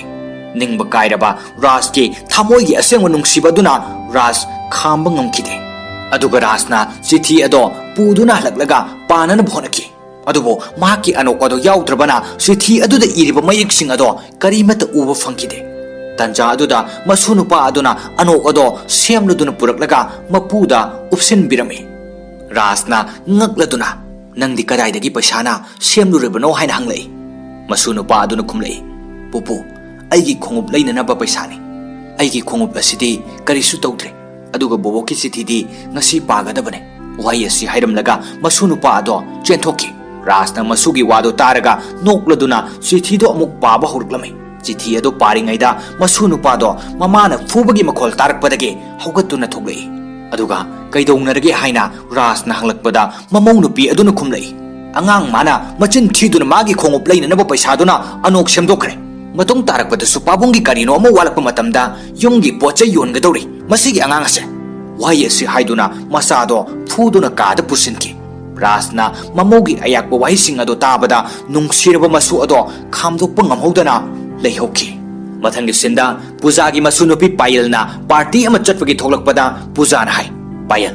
असुक थेंगलगा कदाइदा चलिबनो अदुगा नंगना सेलिबा ड्रेस अदुगा वहाय असि ताबदा पायल साउदुना पार्टी तौफमदा चटकी असुमना पार्टी तौफम अदुदा पायलगा खंगनबा नुपा अदुना पायलदा महाकी इकाई खुमनबा अदु मांगन्ननबा होटनरमी ओइरिबा मतौ अदुदा पायल यामना किरमी तंजा अदुदा इखंग खंगुदना पायलगी मबोक पूजाना पायलगी खोंगुल लीदुना लाखी अदुगा मसुनुपी पायलदा इकाई खुमनबा मांगन्ननबा होटनरिबा नुपा अदुदा खुपाकना ममाइदा थादुना किहनकी ngaiak lerga nupa ado chatki aduga somdana payalgi apokpa mama amadi mapana ahing asuk thengloba fawba payal kadai da chatkribano haiduna thawai wajarami ꯇꯥꯟꯖꯥ ꯑꯗꯨꯗ ꯌꯨꯝꯒꯤ ꯕꯦꯜ ꯈꯤꯡꯂꯛꯈꯤ ꯄꯥꯌꯜꯒꯤ ꯃꯃꯥꯅ ꯆꯦꯟꯊꯣꯔꯛꯇꯨꯅ ꯊꯣꯡ ꯍꯥꯡꯂꯨꯕꯗ ꯄꯥꯌꯜ ꯑꯃꯗꯤ ꯃꯕꯣꯛ ꯄꯨꯖꯥ ꯃꯈꯣꯏ ꯑꯅꯤ ꯆꯪꯂꯛꯄ ꯎꯕꯗ ꯄꯥꯌꯜꯒꯤ ꯃꯃꯥꯗꯣ ꯑꯉꯛꯄ ꯑꯃ ꯑꯣꯏꯈꯤ ꯑꯗꯨꯒ ꯄꯥꯌꯜꯗ ꯁꯥꯎꯔꯗꯨꯅ ꯀꯗꯥꯏꯗ ꯆꯠꯂꯨꯔꯤꯕꯅꯣ ꯍꯥꯏꯅ ꯍꯪꯂꯛꯄꯗ ꯄꯥꯌꯜꯒꯤ ꯃꯕꯣꯛꯅ ꯑꯣꯏꯅ ꯈꯨꯝꯂꯛꯏ ꯉꯁꯤ ꯚꯦꯂꯦꯟꯇꯥꯏꯟ ꯗꯦꯒꯤ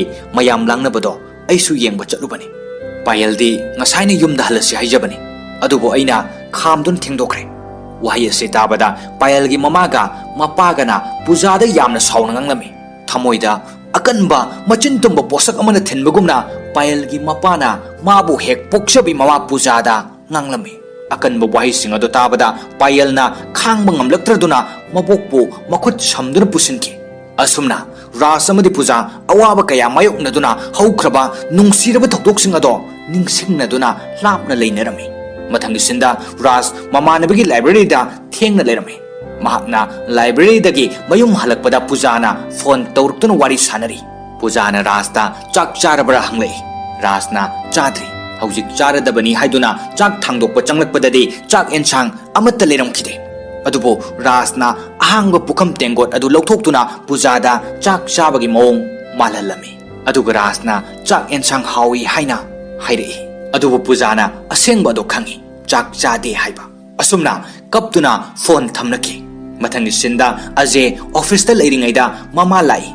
ꯑꯖꯦꯅ ꯃꯃꯥ ꯑꯣꯐꯤꯁꯇ ꯂꯥꯛꯏ ꯈꯪꯕꯅ ꯃꯥꯒꯤ ꯅꯨꯄꯤꯗ ꯐꯣꯟ ꯇꯧꯗꯨꯅ ꯑꯣꯐꯤꯁꯇ ꯏꯃꯥ ꯂꯥꯛꯍꯜꯂꯤꯕ ꯀꯔꯤꯒꯤꯅꯣ ꯍꯥꯏꯅ ꯁꯥꯎꯔꯝꯃꯤ ꯑꯖꯦꯅ ꯐꯣꯟꯗ ꯋꯥꯔꯤ ꯁꯥꯔꯤꯕ ꯑꯗꯣ ꯃꯃꯥꯅ ꯇꯥꯔꯒ ꯀꯞꯇꯨꯅ ꯃꯤꯠꯀꯤ ꯄꯤ ꯇꯩꯊꯣꯛꯇꯨꯅ ꯃꯆꯥꯒ ꯎꯅꯔꯝꯗꯅ ꯍꯜꯂꯛꯈꯤ ꯑꯃꯁꯨꯡ ꯑꯖꯦꯅ ꯃꯌꯨꯝꯗ ꯍꯜꯂꯛꯂꯒ ꯃꯃꯥꯗ ꯌꯥꯝꯅ ꯁꯥꯎꯔꯝꯃꯤ ꯀꯔꯤꯒꯤ ꯑꯣꯐꯤꯁꯇ ꯂꯥꯛꯂꯤꯕꯅꯣ ꯍꯥꯏꯅ ꯃꯆꯥꯒꯤ ꯋꯥꯍꯩ ꯑꯗꯨꯗ ꯃꯃꯥꯅ ꯅꯤꯡꯕ ꯀꯥꯏꯅ ꯈꯨꯝꯂꯛꯈꯤ ꯅꯪꯅ ꯑꯉꯥꯡ ꯑꯣꯏꯔꯤꯉꯩꯗ ꯌꯥꯝꯅ ꯄꯥꯝꯖꯈꯤꯕ ꯍꯜꯋꯥꯁꯦ ꯑꯩꯅ ꯊꯤꯟꯕ ꯂꯥꯛꯂꯝꯕꯅꯤ ꯅꯪꯒꯤ ꯅꯄꯣꯛ ꯅꯨꯃꯤꯠ ꯈꯨꯗꯤꯡꯒꯤ ꯑꯩꯅ ꯍꯧꯕꯅꯤ ꯑꯗꯨꯅ ꯉꯁꯤꯁꯦ ꯅꯪꯒꯤ ꯅꯄꯣꯛ ꯅꯨꯃꯤꯠꯅꯤ ꯑꯗꯨꯅ ꯑꯩꯅ ꯍꯜꯋꯥꯁꯦ ꯉꯁꯤ ꯍꯧꯔꯤꯕꯅꯤ ꯑꯗꯨꯕꯨ ꯅꯪꯗꯤ ꯑꯣꯐꯤꯁꯇ ꯆꯠꯈꯤꯕꯅ ꯍꯥꯟꯈ꯭ꯔꯦ ꯑꯗꯨꯅ ꯑꯩꯅ ꯅꯪꯒꯤ ꯑꯣꯐꯤꯁꯇ ꯄꯤꯕ ꯂꯥꯛꯈꯤꯕꯅꯤ ꯑꯗꯨꯕꯨ ꯉꯁꯤꯗꯤ ꯏꯆꯥꯕꯨ ꯅꯨꯡꯁꯤꯕ ꯍꯦꯟꯃꯟꯈꯤꯕꯅ ꯑꯩꯒꯤ ꯏꯔꯥꯜ ꯑꯣꯏꯔꯤꯕꯅꯤ ꯋꯥꯍꯩ ꯑꯁꯤ ꯇꯥꯔꯒ ꯑꯖꯦ ꯑꯃꯗꯤ ꯃꯍꯥꯛꯀꯤ ꯅꯨꯄꯤꯗꯣ ꯂꯦꯞꯇꯨꯅ ꯂꯩꯍꯧꯏ ꯃꯊꯪꯒꯤ ꯁꯤꯟꯗ ꯔꯥꯖꯀꯤ ꯃꯆꯥ ꯑꯇꯣꯝꯕ ꯀꯥꯔꯟꯅ ꯃꯌꯥꯝꯕ ꯔꯣꯍꯤꯠꯇ ꯀꯣꯜ ꯇꯧꯔꯛꯇꯨꯅ ꯍꯥꯏꯔꯛꯏ ꯊꯥ 6 ꯁꯨꯔꯦ ꯏꯃꯥꯗꯣ ꯑꯃꯨꯛ ꯅꯪꯒꯤꯗ ꯊꯝꯅꯅꯕ ꯂꯧꯔꯨꯔꯣ ꯑꯩꯁꯨ ꯕꯕꯥ ꯂꯧꯔꯨꯒꯗꯕꯅꯤ ꯀꯔꯤ ꯈꯜꯂꯤꯕꯅꯣ ꯑꯁꯨꯝꯅ ꯍꯪꯂꯛꯄꯗ ꯔꯣꯍꯤꯠꯅ ꯌꯥꯝꯅ ꯃꯊꯥ ꯁꯥꯅ ꯑꯩꯁꯨ ꯈꯪꯗꯦ ꯀꯔꯝ ꯇꯧꯒꯅꯤ ꯍꯥꯏꯅ ꯈꯨꯝꯂꯛꯏ ꯑꯁꯨꯝꯅ ꯃꯆꯤꯟ ꯃꯅꯥꯎ ꯃꯔꯤꯅ ꯊꯥ 6 ꯃꯃꯥ ꯑꯃꯗꯤ ꯃꯄꯥꯕꯨ ꯊꯝꯅꯅꯕ ꯍꯥꯏꯅꯈꯤꯕ ꯃꯇꯝꯗꯣ ꯌꯧꯁꯤꯜꯂꯛꯈꯤ ꯃꯇꯝ ꯑꯗꯨꯗ ꯔꯥꯖꯅ ꯄꯨꯖꯥꯗ ꯐꯣꯟ ꯇꯧꯗꯨꯅ ꯃꯈꯣꯏ ꯑꯅꯤ ꯇ꯭ꯔꯦꯟ ꯁ꯭ꯇꯦꯁꯟꯗ ꯃꯤꯅꯤꯠ 5 ꯔꯣꯝ ꯂꯦꯞꯀꯅꯤ ꯃꯗꯨꯗ ꯊꯦꯡꯅꯁꯤ ꯍꯥꯏꯈꯤ ꯑꯁꯨꯝꯅ ꯃꯇꯝ ꯀꯨꯏꯅ ꯎꯅꯔꯨꯗ꯭ꯔꯕ ꯇꯨꯡꯗ ꯃꯤꯀꯨꯞ ꯈꯔꯗꯪ ꯑꯣꯏꯔꯕꯁꯨ ꯎꯅꯕ ꯐꯪꯂꯅꯤ ꯈꯜꯂꯨꯕꯗ ꯔꯥꯖ ꯑꯃꯗꯤ ꯄꯨꯖꯥ ꯍꯥꯏꯅꯤꯡꯉꯥꯏ ꯂꯩꯇꯅ ꯍꯔꯥꯎꯖꯈꯤ ꯑꯗꯨꯒ ꯔꯥꯖ ꯑꯃꯗꯤ ꯄꯨꯖꯥ ꯆꯠꯅꯅꯕ ꯊꯧꯔꯥꯡ ꯇꯧꯔꯝꯃꯤ ꯔꯥꯖꯅ ꯆꯠꯅꯅꯕ ꯊꯧꯔꯥꯡ ꯇꯧꯔꯤꯉꯩꯗ ꯄꯤꯛꯂꯤꯕ ꯃꯁꯨ ꯅꯨꯄꯥ ꯑꯗꯨꯅ ꯆꯪꯂꯛꯇꯨꯅ ꯌꯥꯝꯅ ꯅꯨꯡꯉꯥꯏꯇꯅ ꯍꯥꯏꯔꯛꯏ ꯄꯨꯄꯨ ꯃꯐꯝ ꯑꯁꯤꯗ ꯑꯃꯨꯛ ꯍꯟꯅ ꯂꯥꯛꯂꯅꯨ ꯋꯥꯍꯩ ꯑꯁꯤ ꯃꯁꯨ ꯅꯨꯄꯥꯅ ꯃꯄꯨꯒꯤ ꯑꯋꯥꯕꯗꯨ ꯌꯦꯡꯕ ꯉꯝꯗꯗꯨꯅ ꯍꯥꯏꯈꯤꯕ ꯋꯥꯍꯩꯅꯤ ꯑꯁꯨꯝꯅ ꯑꯆꯥꯛꯄ ꯀꯌꯥ ꯂꯩꯔꯕꯁꯨ ꯃꯁꯨꯁꯤꯡꯒꯤ ꯅꯨꯡꯁꯤꯕꯅ ꯌꯨꯝ ꯑꯗꯨꯗꯒꯤ ꯅꯨꯡꯉꯥꯏꯇꯅ ꯆꯠꯅꯕ ꯇꯥꯈꯤ ꯃꯊꯪꯒꯤ ꯁꯤꯟꯗ ꯇ꯭ꯔꯦꯟ ꯁ꯭ꯇꯦꯁꯟ ꯑꯗꯨꯗ ꯔꯥꯖꯅ ꯄꯨꯖꯥꯕꯨ ꯉꯥꯏꯗꯨꯅ ꯂꯩꯔꯝꯃꯤ ꯉꯥꯏꯍꯥꯛ ꯂꯩꯔꯒ ꯄꯨꯖꯥꯁꯨ ꯂꯥꯛꯇꯨꯅ ꯇ꯭ꯔꯦꯟꯗꯒꯤ ꯀꯨꯝꯊꯔꯛꯏ ꯑꯗꯨꯒ ꯃꯇꯝ ꯀꯨꯏꯅ ꯎꯅꯔꯨꯗ꯭ꯔꯕ ꯃꯇꯨꯡꯗ ꯊꯦꯡꯅꯕ ꯑꯗꯨꯗ ꯂꯩꯔꯤꯕ ꯃꯌꯥꯝ ꯑꯗꯣ ꯑꯃꯠꯇ ꯎꯗꯅ ꯔꯥꯖ ꯑꯃꯗꯤ ꯄꯨꯖꯥ ꯃꯊꯥꯅꯨꯡꯗ ꯆꯦꯠꯅ ꯀꯣꯟꯁꯤꯟꯗꯨꯅ ꯀꯨꯏꯅ ꯎꯅꯔꯨꯗ꯭ꯔꯕꯒꯤ ꯑꯋꯥꯕꯗꯣ ꯄꯣꯊꯥꯖꯔꯝꯃꯤ ꯑꯗꯨꯒ ꯔꯥꯖꯅ ꯍꯥꯏꯔꯛꯏ ꯅꯪ ꯌꯥꯎꯗꯅ ꯊꯥ 6 ꯂꯦꯟꯕꯁꯦ ꯃꯄꯣꯛ 6 ꯂꯥꯞꯅꯈꯤꯕꯒꯨꯝ ꯈꯜꯂꯤ ꯑꯩꯗꯤ ꯁꯣꯔ ꯍꯣꯟꯕ ꯀꯥꯎꯔꯨꯔꯕꯅꯤ ꯑꯗꯨꯕꯨ ꯍꯧꯖꯤꯛ ꯅꯪꯕꯨ ꯎꯔꯕ ꯃꯇꯨꯡꯁꯤꯗꯗꯤ ꯑꯩꯒꯤ ꯊꯃꯣꯏꯒꯤ ꯃꯤꯍꯨꯜ ꯑꯁꯦ ꯆꯣꯡꯕ ꯍꯧꯔꯛꯂꯦ ꯑꯁꯨꯝꯅ ꯄꯨꯖꯥ ꯑꯃꯗꯤ ꯔꯥꯖ ꯄꯨꯛꯃꯦꯟ ꯄꯥꯎꯃꯤꯟꯅꯔꯕ ꯃꯇꯨꯡꯗ ꯋꯦꯇꯤꯡ ꯔꯨꯝꯗ ꯆꯪꯗꯨꯅ ꯃꯈꯣꯏ ꯑꯅꯤꯒꯤ ꯋꯦꯗꯤꯡ ꯑꯦꯅꯤꯚꯔꯁꯔꯤ ꯁꯦꯂꯦꯕ꯭ꯔꯦꯠ ꯇꯧꯔꯝꯃꯤ ꯑꯗꯨꯒ ꯃꯈꯣꯏ ꯑꯅꯤ ꯋꯥꯔꯤ ꯁꯥꯅꯗꯨꯅ ꯁ꯭ꯇꯦꯁꯟꯗ ꯆꯠꯂꯒ ꯃꯆꯥꯁꯤꯡꯒꯤ ꯃꯅꯥꯛꯇ ꯆꯠꯂꯁꯤ ꯍꯥꯏꯅ ꯄꯨꯖꯥꯅ ꯍꯥꯏꯔꯝꯃꯤ ꯔꯥꯖꯅ ꯈꯨꯝꯂꯛꯏ ꯑꯩꯈꯣꯏ ꯑꯅꯤ ꯑꯁꯤꯕ ꯍꯥꯏꯕ ꯑꯗꯨꯅ ꯀꯥꯏꯅꯍꯟꯕ ꯅꯠꯇꯅ ꯍꯧꯖꯤꯛꯇꯤ ꯑꯩꯈꯣꯏ ꯑꯅꯤ ꯑꯃꯨꯛ ꯍꯟꯅ ꯀꯅꯥ ꯑꯃꯠꯇꯅ ꯂꯥꯞꯅꯍꯟꯕ ꯉꯝꯂꯔꯣꯏ ꯋꯥꯍꯩ ꯑꯁꯤ ꯇꯥꯕꯗ ꯄꯨꯖꯥꯅ ꯔꯥꯖꯇ ꯍꯪꯂꯛꯏ ꯑꯗꯨꯗꯤ ꯑꯩꯈꯣꯏ ꯑꯅꯤ ꯀꯗꯥꯏꯗ ꯆꯠꯇꯨꯅ ꯂꯩꯒꯅꯤ ꯔꯥꯖꯅ ꯃꯈꯥ ꯇꯥꯔꯛꯏ ꯈꯣꯡꯊꯥꯡꯅ ꯄꯨꯕ ꯃꯥꯏꯀꯩꯗ ꯆꯠꯂꯁꯤ ꯑꯁꯨꯝꯅ ꯋꯥꯔꯤ ꯁꯥꯅꯔꯒ ꯂꯥꯛꯄꯗ ꯂꯝꯈꯥꯡꯗ ꯑꯥꯏꯁ ꯀ꯭ꯔꯤꯝ ꯆꯥꯃꯤꯟꯅꯗꯨꯅ ꯂꯥꯛꯄꯗ ꯀꯥꯔꯒꯤ ꯁꯣꯔꯨꯝ ꯃꯃꯥꯡ ꯑꯃꯗ ꯁꯝꯂꯛꯂꯝꯃꯤ ꯃꯗꯨꯗ ꯔꯥꯖꯅ ꯀꯥꯔ ꯑꯃꯗ ꯃꯨꯟꯅ ꯌꯦꯡꯖꯈꯤ ꯃꯗꯨꯗ ꯄꯨꯖꯥꯅ ꯀꯩꯗꯧꯔꯒꯦ ꯍꯥꯏꯅ ꯍꯪꯂꯛꯄꯗ ꯔꯥꯖꯅ ꯈꯨꯝꯂꯛꯏ ꯑꯩꯅ ꯃꯪꯂꯥꯟ ꯑꯃ ꯃꯪꯖꯈꯤ ꯃꯗꯨꯗꯤ ꯀꯥꯔ ꯑꯃ ꯂꯩꯔꯒ ꯑꯩꯅ ꯊꯕꯛ ꯍꯜꯂꯛꯂꯒ Nanga iga car tongduna chatke khanke adubu manglan tamak oihore isa singi maning thungnana bu honabada aigi aningbado aremba tahore tanja aduda showroom adugi salesman amana tholaktuna rasta car adugi maramda hairami aduga car ado test drive tawnana ba hairami asumna salesman aduna kanna haibadagi rasna car ado khara thoruraga showroom da amuk thojilai salesman aduna car adu lawnana ba kanna hairami adubu rasna aidi lobang ngamloi haibada salesman aduna sauraduna ras bu ilaki ras nupa amada thengjinduna tusingi tawrami nupa ado leithorakpa matamdadi rasna yokpi rakhiba masa nupa alok oiramki alokna sauraduna salesman aduda khupangna thaduna purami alokna rasbu poksabamang natrabasu menna uba laimakni khanjaribani alokna mama mapa anida khurumduna hairei baba ima nahan makai kadai da leiruribano matam koina ima bababu na chana wana thijarakpani adubu phangkide ngasi phawba aina nungtigi phone tawribani ngasidi aina isorgi mafamda nijarubagi mahi phangjare asumna koina urudraba matungda wari sanaduna alokna mayumda puduna laki alokna mayumda changlaklaga mahaki nupi arpitabu kauduna haire arpita nahakna nungtigi lachaduna isormakni khanduna khurumjabado ngasidi yumda lagle wahi asi tabada arpita yamna harauraduna ras amadi pujagi manakta changlaktuna khurumjarami asumna yamna harauna yum aduda leiminarami ahingda ras amadi pujana tumliba ka aduda alok changlaktuna makhuyada ngathajaduna nungaina leirami matau adu pujana uraduna ras tumliba ado hogdoktuna yanganki ras amadi pujana aloki matau uraga pukning yamna nungsiki पोक्चब मसा सिंह थवोय बिद्रबसु पोक्तब मसा अदुना अपोक्प मकनि खंदुना निंजब अदु उबदा थमोय पेंजके असुमना अयुकी लाई खुरुमबदा अलोक अमदी अर्पिताना रास अमदी पूजागी photo थमदुना खुरुमबदो रास का पूजागन उरमे अदुग मखादा रास का पूजागा फी नाना सेतुन कुमथरे अर्पिताना कदाइद चतौरिबनो हंगबदा पूजाना अखोय चलगे हायरमे वाही अदो ताबदा अलोकना कदाइद चतौरिबनो युमसे इमा बाबागी ने हरे अलोकना ममा मपादा कन्ना लेनना बाहायजकी अदुगा अलोकना मपादा कार अमा गिफ्ट ओइना पिरमी अमसुंग मखोय पुन्ना रासना हाना लेरम युम अदुदा सत्तब याददुना लाकमिन्नरमी अमसुंग रास के हानगी ममानबसिंग उनदुना अवा नुंगाई हंगनरिंगै तंजा अदुदा लाइब्रेरी द तिनरपा रास के ममानबगा महाकी नुपी अदुगासु लाई अदुगा रास के ममानब अदुना लुपा लाख तरागी चेक अमा पिरक्तुना हायरई नहांग इरंबा वारी अदो लाइरिक कोइन फोंगबदा लाइरिक अदो मसिंग यामन योले मदुगी एडवांस पिरकपने वहाय सिताबदा रास अंगकपा अमग लोइनना हराउ जरमे असुमना रासना इरंबा महाकी वारी अदो मयामना यामना पामनरमे असोमदना रास के मसासिंग अमदे ममौसिंग पुनसिनदुना वा खनरमे बाबाना इब लाइरिक अदो मयामना यामना पामनदुना लुपा लाख 10 सु फंगी हाय अदुना अखोय चलगा लाले हायजरुसि असुमना मखोय हायनरमे मखोयने खनरिब अदु तारगा रास की मसुनुपी अमदे मसुनुपा अनिना साउरदुना हायरई नखोयने चटकदौरिबदो पुपुगा बोबोकदा लाले हायबनते फंगलको पैसादो पामबगिनी अखोयदि चलोय असुमना हायरमलगा साउना चंखी मथंगी सिंद रासना मयामगा उनदुना लेरिंगै लाइरिक अदुबु पुथोकपा बर्मा कोबुनुपा अदु लाक्तुना रास्ता चेक अमा पिरमे अदुगा हायरक्लमे लाइरिक असे यामना माइ पाकले अदुना मथंगी चयोलदा प्रोग्राम अमा पांथोकदौरी मधुदा सोइदन लाक्पियो अदुगा इमुंगी मियोसिंगसु पुबिरो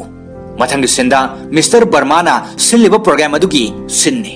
मफम अदुदा मयाम तिंदुना यामना फजना सिन लांगलमे रास की मसासिंग अमसुंग ममौसिंगसु लाक्तुना मखोय पुन्ना फमिन्नरमे ngaihak leiraga ras program to famda changlaknami maduda masanupa sing aduna mapabu kaubada uramdana stage ta kakatuna famke program ado horakpada Mr. Verma haire Bhagavan hairiba lairigasi Mr. Ras Malhotra gi warini adubu lairigasi gi nungi warol tadrungaida mahaki masanupabu stage ta kaukachari loinana mahakna mahaki babagi maramda wahi kharadang thambinanaba ningsingjari wahi ase tabada ras ki machanupa ahal aduna sem saduna stage ta tholaknanaba hogulaki tanja aduda Mr. Barman makha tare mahaki macha adudi Mr. Alok chanbiduna thokpiraknaba haijari wahi ase tabada Alok ang komitenga loinana mapada yengjarame maduda rasna su mangak nomladuna kaurake asumna Alok na stage ta karaktuna mapagi maramda haireklame mayamna haine ꯑꯩꯈꯣꯏꯕꯨ ꯁꯦꯝꯕꯤꯕ ꯃꯄꯨꯗꯤ ꯁꯛ ꯎꯗꯦ ꯍꯥꯏꯅ ꯑꯗꯨꯕꯨ ꯑꯩꯗꯤ ꯃꯌꯥꯝꯗ ꯊꯃꯣꯏ ꯁꯦꯡꯅ ꯍꯥꯏꯕ ꯉꯝꯒꯅꯤ ꯃꯗꯨꯗꯤ ꯑꯩꯕꯨ ꯁꯦꯝꯕꯤꯔꯛꯄ ꯃꯄꯨ ꯃꯍꯥꯛꯇꯣ ꯑꯩꯒꯤ ꯃꯤꯠꯅ ꯎꯕ ꯐꯪꯏ ꯍꯥꯏꯅ ꯃꯍꯥꯛ ꯑꯗꯣ ꯀꯅꯥꯁꯨ ꯅꯠꯇꯦ ꯑꯩꯒꯤ ꯕꯕꯥ ꯑꯁꯤꯅꯤ ꯑꯩꯗꯤ ꯂꯝꯖꯥ ꯁꯔꯥꯅꯤ ꯑꯩꯅ ꯀꯩꯗꯧꯅꯨꯡꯗ ꯑꯩꯒꯤ ꯑꯁꯦꯡꯕ ꯏꯃꯥ ꯕꯕꯥꯕꯨ ꯎꯕ ꯐꯪꯈꯤꯗ꯭ꯔꯤ ꯑꯗꯨꯒ ꯑꯩꯅ ꯃꯈꯣꯏꯒꯤ ꯅꯨꯡꯁꯤꯕꯁꯨ ꯐꯪꯈꯤꯗ꯭ꯔꯤ ꯑꯗꯨꯕꯨ ꯍꯧꯖꯤꯛ ꯑꯩꯒꯤ ꯏꯃꯥ ꯕꯕꯥ ꯂꯩꯔꯝꯂꯕꯁꯨ ꯃꯥꯡꯗ ꯎꯕꯤꯔꯤꯕ ꯑꯩꯒꯤ ꯕꯕꯥ ꯑꯁꯤꯅ ꯅꯨꯡꯁꯤꯕꯤꯔꯤꯕ ꯑꯁꯤꯒꯨꯝꯅ ꯃꯈꯣꯏꯅ ꯑꯁꯨꯛ ꯌꯥꯝꯅ ꯅꯨꯡꯁꯤꯕꯤꯕ ꯉꯝꯂꯣꯏ ꯉꯁꯤ ꯑꯩꯅ ꯕꯕꯥꯗꯒꯤ ꯐꯪꯂꯤꯕ ꯅꯨꯡꯁꯤꯕ ꯑꯁꯦ ꯑꯩꯅ ꯕꯕꯥꯗꯒꯤ ꯑꯩꯒꯤ ꯑꯅꯤꯡꯕ ꯈꯨꯗꯤꯡꯃꯛ ꯑꯗꯣ ꯊꯨꯡꯈ꯭ꯔꯦ ꯃꯔꯝ ꯑꯁꯤꯅ ꯑꯩ ꯀꯔꯤꯁꯨ ꯅꯤꯕ ꯉꯝꯂꯔꯣꯏ ꯑꯗꯨꯕꯨ ꯑꯩꯅ ꯏꯁꯣꯔ ꯃꯍꯥꯛꯇꯒꯤ ꯑꯣꯏꯅ ꯅꯤꯖꯒꯅꯤ ꯃꯗꯨꯗꯤ ꯑꯩꯒꯤ ꯕꯕꯥꯕꯨ ꯃꯄꯣꯛ ꯈꯨꯗꯤꯡꯃꯛꯇ ꯑꯩꯒꯤ ꯑꯁꯨꯃꯛ ꯑꯣꯏꯍꯟꯕꯤꯌꯨ ꯍꯥꯏꯅ ꯃꯁꯤꯒꯤ ꯑꯇꯣꯞꯄꯗ ꯑꯩ ꯀꯔꯤꯁꯨ ꯄꯥꯝꯗꯦ ꯋꯥꯍꯩꯁꯤꯡ ꯑꯁꯤ ꯑꯂꯣꯛꯅ ꯃꯤꯠꯇꯒꯤ ꯄꯤ ꯁꯤꯟꯊꯗꯨꯅ ꯊꯃꯣꯏ ꯁꯦꯡꯅ ꯍꯥꯏꯔꯝꯂꯒ ꯁ꯭ꯇꯦꯖꯇꯒꯤ ꯀꯨꯝꯊꯈꯤ ꯔꯥꯖꯅ ꯑꯃꯨꯛ ꯊꯣꯛꯂꯛꯇꯨꯅ ꯋꯥ ꯉꯥꯡꯕ ꯍꯧꯔꯛꯂꯝꯃꯤ ꯃꯌꯥꯝ ꯍꯧꯖꯤꯛ ꯑꯂꯣꯛꯅ ꯍꯥꯏꯔꯤꯕꯁꯤꯡ ꯑꯗꯨꯅ ꯃꯄꯥ ꯑꯩꯕꯨ ꯋꯥꯡꯅ ꯊꯥꯡꯒꯠꯄꯤꯈ꯭ꯔꯦ ꯑꯩꯅ ꯃꯥꯒꯤꯗꯃꯛꯇ ꯇꯧꯕꯤꯈꯤꯕꯗꯤ ꯈꯔꯇꯅꯤ ꯑꯂꯣꯛꯅ ꯑꯩꯕꯨ ꯊꯥꯒꯠꯄꯤꯔꯝꯕꯁꯦ ꯃꯍꯥꯛꯅ ꯃꯄꯥ ꯑꯩꯕꯨ ꯌꯥꯝꯅ ꯅꯨꯡꯁꯤꯖꯕꯒꯤꯅꯤ ꯑꯩꯗꯤ ꯂꯥꯏꯔꯤꯛ ꯏꯕ ꯑꯏꯕ ꯑꯃꯁꯨ ꯅꯠꯇꯦ ꯑꯩꯗꯤ ꯆꯨꯝꯅ ꯑꯩꯒꯤ ꯄꯨꯟꯁꯤꯅ ꯄꯨꯕ ꯂꯝꯕꯤꯗꯨꯒꯤ ꯋꯥꯔꯤ ꯏꯖꯈꯤꯕꯅꯤ ꯃꯁꯤꯒꯤ ꯂꯥꯏꯔꯤꯛ ꯑꯁꯤꯗ ꯏꯔꯤꯕꯁꯤ ꯍꯧꯈ꯭ꯔꯕ ꯃꯇꯝ ꯑꯃꯗꯤ ꯂꯥꯛꯀꯗꯕ ꯃꯇꯝ ꯑꯅꯤ ꯑꯁꯤꯒꯤ ꯃꯔꯛꯇ ꯂꯩꯅꯔꯤꯕ ꯋꯥꯔꯤꯅꯤ ꯃꯁꯤꯒꯤ ꯂꯥꯏꯔꯤꯛ ꯑꯁꯤ ꯃꯤ ꯑꯃꯒꯒꯤ ꯃꯔꯛꯇ ꯑꯇꯦꯛꯄ ꯊꯣꯡ ꯑꯃꯅ ꯄꯟꯊꯨꯡ ꯂꯩꯍꯟꯗꯕ ꯋꯥꯔꯤꯅꯤ ꯃꯁꯤꯒꯤ ꯂꯥꯏꯔꯤꯛ ꯑꯁꯤ ꯁꯣꯟꯊꯔꯛꯂꯕ ꯂꯦꯡꯖꯨꯝꯗ ꯏꯆꯥꯁꯤꯡꯅ ꯇꯣꯡꯗꯨꯅ ꯁꯥꯟꯅꯕꯒꯤ ꯋꯥꯔꯤꯅꯤ ꯍꯧꯖꯤꯛꯀꯤ ꯃꯇꯝ ꯑꯁꯦ ꯑꯉꯛꯄꯅꯤ ꯑꯋꯥꯡꯕꯗ ꯀꯥꯅꯤꯡꯉꯤ ꯍꯥꯏꯗꯨꯅ ꯀꯩꯔꯥꯛ ꯊꯥꯔꯒ ꯃꯐꯝꯗꯨ ꯌꯧꯔꯒ ꯀꯩꯔꯥꯛ ꯑꯗꯨꯒꯤ ꯃꯒꯨꯟ ꯈꯪꯗꯅ ꯑꯇꯦꯛ ꯑꯀꯥꯏ ꯃꯔꯛꯇ ꯊꯝꯅꯔꯤ ꯃꯄꯥ ꯑꯃ ꯍꯥꯏꯕꯁꯦ ꯑꯆꯧꯕ ꯎꯒꯤ ꯃꯔꯥꯅꯤ ꯑꯗꯨꯒ ꯏꯆꯥꯁꯤꯡꯅ ꯆꯥꯎꯔꯕ ꯎ ꯑꯗꯨꯒꯤ ꯃꯁꯥꯁꯤꯡꯅꯤ ꯍꯥꯏꯅ ꯍꯨꯝꯅ ꯄꯥꯜꯂꯤꯕ ꯃꯁꯥ ꯃꯔꯦꯡꯁꯤꯡ ꯑꯗꯣ ꯎ ꯑꯗꯨꯒꯤ ꯃꯔꯥꯒꯤ ꯃꯄꯥꯜꯅꯅꯤ ꯍꯥꯏꯕꯁꯦ ꯈꯪꯕꯤꯗꯦ ꯀꯔꯤꯒꯨꯝꯕ ꯎ ꯑꯗꯨꯒꯤ ꯃꯔꯥ ꯑꯗꯣ ꯁꯤꯊꯔꯛꯂꯕꯗꯤ ꯍꯥꯏꯅ ꯍꯨꯝꯅ ꯃꯅꯤꯡ ꯇꯝꯅ ꯂꯣꯡꯂꯤꯕ ꯃꯁꯥ ꯃꯔꯦꯡꯁꯤꯡ ꯑꯗꯣ ꯅꯣꯡꯃꯗꯤ ꯂꯩꯃꯥꯏꯗ ꯀꯦꯟꯗꯨꯅ ꯃꯥꯡꯈꯤꯒꯅꯤ ꯍꯥꯏꯕ ꯀꯅꯥꯅꯁꯨ ꯈꯟꯅꯗꯦ ꯑꯁꯨꯝꯅ ꯄꯨꯟꯁꯤ ꯑꯁꯦ ꯌꯥꯝꯅ ꯂꯥꯏꯅ ꯀꯩꯔꯥꯛ ꯊꯥꯔꯒ ꯆꯠꯄ ꯌꯥꯗꯦ ꯃꯄꯥ ꯑꯃꯅ ꯃꯆꯥꯁꯤꯡꯒꯤꯗꯃꯛꯇ ꯑꯋꯥ ꯑꯅꯥ ꯈꯪꯗꯅ ꯇꯥꯜꯂꯛꯄ ꯈꯨꯗꯤꯡꯃꯛ ꯑꯗꯣ ꯃꯤꯀꯨꯞ ꯑꯃꯠꯇ ꯈꯟꯊꯗꯅ ꯁꯤꯖꯤꯟꯅꯕ ꯉꯝꯂꯒ ꯃꯆꯥꯁꯤꯡ ꯑꯗꯨꯅꯗꯤ ꯃꯄꯥꯒꯤ ꯅꯨꯡꯉꯥꯏꯕ ꯃꯆꯦꯠ ꯑꯃ ꯄꯤꯕ ꯉꯝꯗ꯭ꯔꯤꯕ ꯀꯔꯤꯒꯤꯅꯣ ꯏꯁꯣꯔꯅ ꯑꯩꯈꯣꯏꯕꯨ ꯅꯨꯡꯁꯤ ꯆꯥꯟꯅꯅ ꯂꯩꯃꯤꯟꯅꯧ ꯍꯥꯏꯗꯨꯅ ꯑꯩꯈꯣꯏꯕꯨ ꯁꯦꯝꯕꯤꯔꯛꯄꯅꯤ ꯑꯗꯨꯒ ꯑꯩꯈꯣꯏꯅ ꯀꯔꯤꯒꯤ ꯅꯨꯡꯁꯤꯕ ꯃꯁꯛ ꯈꯪꯗ꯭ꯔꯤꯕꯅꯣ ꯀꯔꯤꯒꯤꯗꯃꯛꯇ ꯑꯩꯈꯣꯏꯅ ꯅꯨꯡꯁꯤꯅꯅ ꯂꯩꯕ ꯉꯝꯗ꯭ꯔꯤꯕꯅꯣ ꯃꯆꯥꯁꯤꯡꯅ ꯃꯄꯥꯕꯨ ꯅꯨꯡꯁꯤꯕ ꯉꯝꯗ꯭ꯔꯤꯕꯁꯦ ꯃꯆꯥꯁꯤꯡꯅ ꯃꯄꯥꯗ ꯂꯥꯜꯂꯦ ꯍꯥꯏꯖꯈꯤ ꯑꯗꯨꯕꯨ ꯃꯄꯥꯅ ꯍꯥꯏꯔꯛꯏ ꯃꯆꯥꯁꯤꯡꯅ ꯃꯄꯥꯕꯨ ꯅꯨꯡꯁꯤꯕ ꯉꯝꯗ꯭ꯔꯕꯗ ꯑꯩꯅ ꯀꯩꯗꯧꯅꯨꯡꯗ ꯉꯥꯛꯄꯤꯕ ꯉꯝꯂꯣꯏ ꯑꯁꯨꯝꯅ ꯍꯥꯏꯔꯒ ꯊꯣꯛꯈꯤ ꯃꯆꯥꯁꯤꯡꯅ ꯃꯃꯥꯗ ꯑꯃꯨꯛ ꯂꯥꯟꯈ꯭ꯔꯦ ꯉꯥꯛꯄꯤꯌꯨ ꯍꯥꯏꯕꯗ ꯃꯃꯥꯅ ꯍꯥꯏꯔꯛꯏ ꯃꯆꯥꯁꯤꯡꯅ ꯂꯥꯟꯈꯤꯕ ꯁꯣꯏꯈꯤꯕꯒꯤ ꯑꯣꯏꯅꯗꯤ ꯑꯩꯅ ꯉꯥꯛꯄꯤꯕ ꯉꯝꯒꯅꯤ ꯑꯗꯨꯕꯨ ꯑꯩꯒꯤ ꯅꯨꯄꯥꯗ ꯂꯥꯟꯈꯤꯕ ꯑꯗꯨꯒꯤꯗꯤ ꯑꯩꯅ ꯉꯥꯛꯄꯤꯕ ꯉꯝꯂꯣꯏ ꯋꯥꯍꯩ ꯑꯁꯤ ꯍꯥꯏꯔꯝꯂꯒ ꯄꯨꯖꯥꯁꯨ ꯔꯥꯖꯀꯤ ꯃꯇꯨꯡ ꯏꯟꯅꯗꯨꯅ ꯂꯥꯛꯈꯤ ꯇꯥꯟꯖꯥ ꯑꯗꯨꯗ ꯃꯁꯨ ꯅꯨꯄꯤ ꯑꯃꯗꯤ ꯃꯁꯨ ꯅꯨꯄꯥ ꯑꯅꯤꯅ ꯃꯄꯨꯒꯤ ꯃꯅꯥꯛꯇ ꯆꯦꯟꯁꯤꯜꯂꯛꯇꯨꯅ ꯀꯣꯟꯈꯤ ꯔꯥꯖ ꯃꯁꯨꯁꯤꯡꯒꯤ ꯅꯨꯡꯁꯤꯕꯅ ꯃꯁꯨꯁꯤꯡ ꯑꯗꯨꯕꯨ ꯅꯨꯡꯁꯤꯅ ꯀꯣꯟꯕꯤꯈꯤ ꯑꯗꯨꯒ ꯅꯨꯡꯁꯤꯔꯕ ꯐꯤꯂꯝ ꯑꯁꯤꯒꯤ ꯋꯥꯔꯤ ꯄꯔꯤꯡ ꯑꯁꯤꯁꯨ ꯃꯇꯥꯡ ꯑꯁꯤꯗ ꯂꯣꯏꯁꯤꯟꯈꯤ ꯑꯁꯨꯝꯅ ꯐꯤꯂꯝ ꯑꯁꯤꯅ ꯎꯠꯂꯤ ꯃꯗꯨꯗꯤ ꯅꯨꯡꯁꯤꯕ ꯑꯁꯦ ꯃꯄꯥꯜ ꯅꯥꯏꯗꯦ ꯃꯐꯝ ꯃꯇꯝ ꯂꯩꯇꯦ ꯅꯨꯡꯁꯤꯕꯒꯤ ꯃꯇꯝ ꯈꯨꯗꯤꯡꯃꯛꯇ ꯃꯆꯥ ꯑꯣꯏꯕꯁꯤꯡꯅ ꯑꯍꯜ ꯑꯣꯏꯕ ꯃꯃꯥ ꯃꯄꯥꯁꯤꯡꯕꯨ ꯅꯨꯡꯁꯤꯅ ꯊꯝꯁꯤ ꯃꯇꯝ ꯄꯨꯝꯕꯗ ꯑꯩꯈꯣꯏ ꯈꯨꯗꯤꯡꯃꯛ ꯅꯨꯡꯁꯤꯅꯅ ꯑꯃꯠꯇ ꯑꯣꯏꯅ ꯂꯩꯃꯤꯟꯅꯁꯤ ꯍꯥꯏꯔꯤ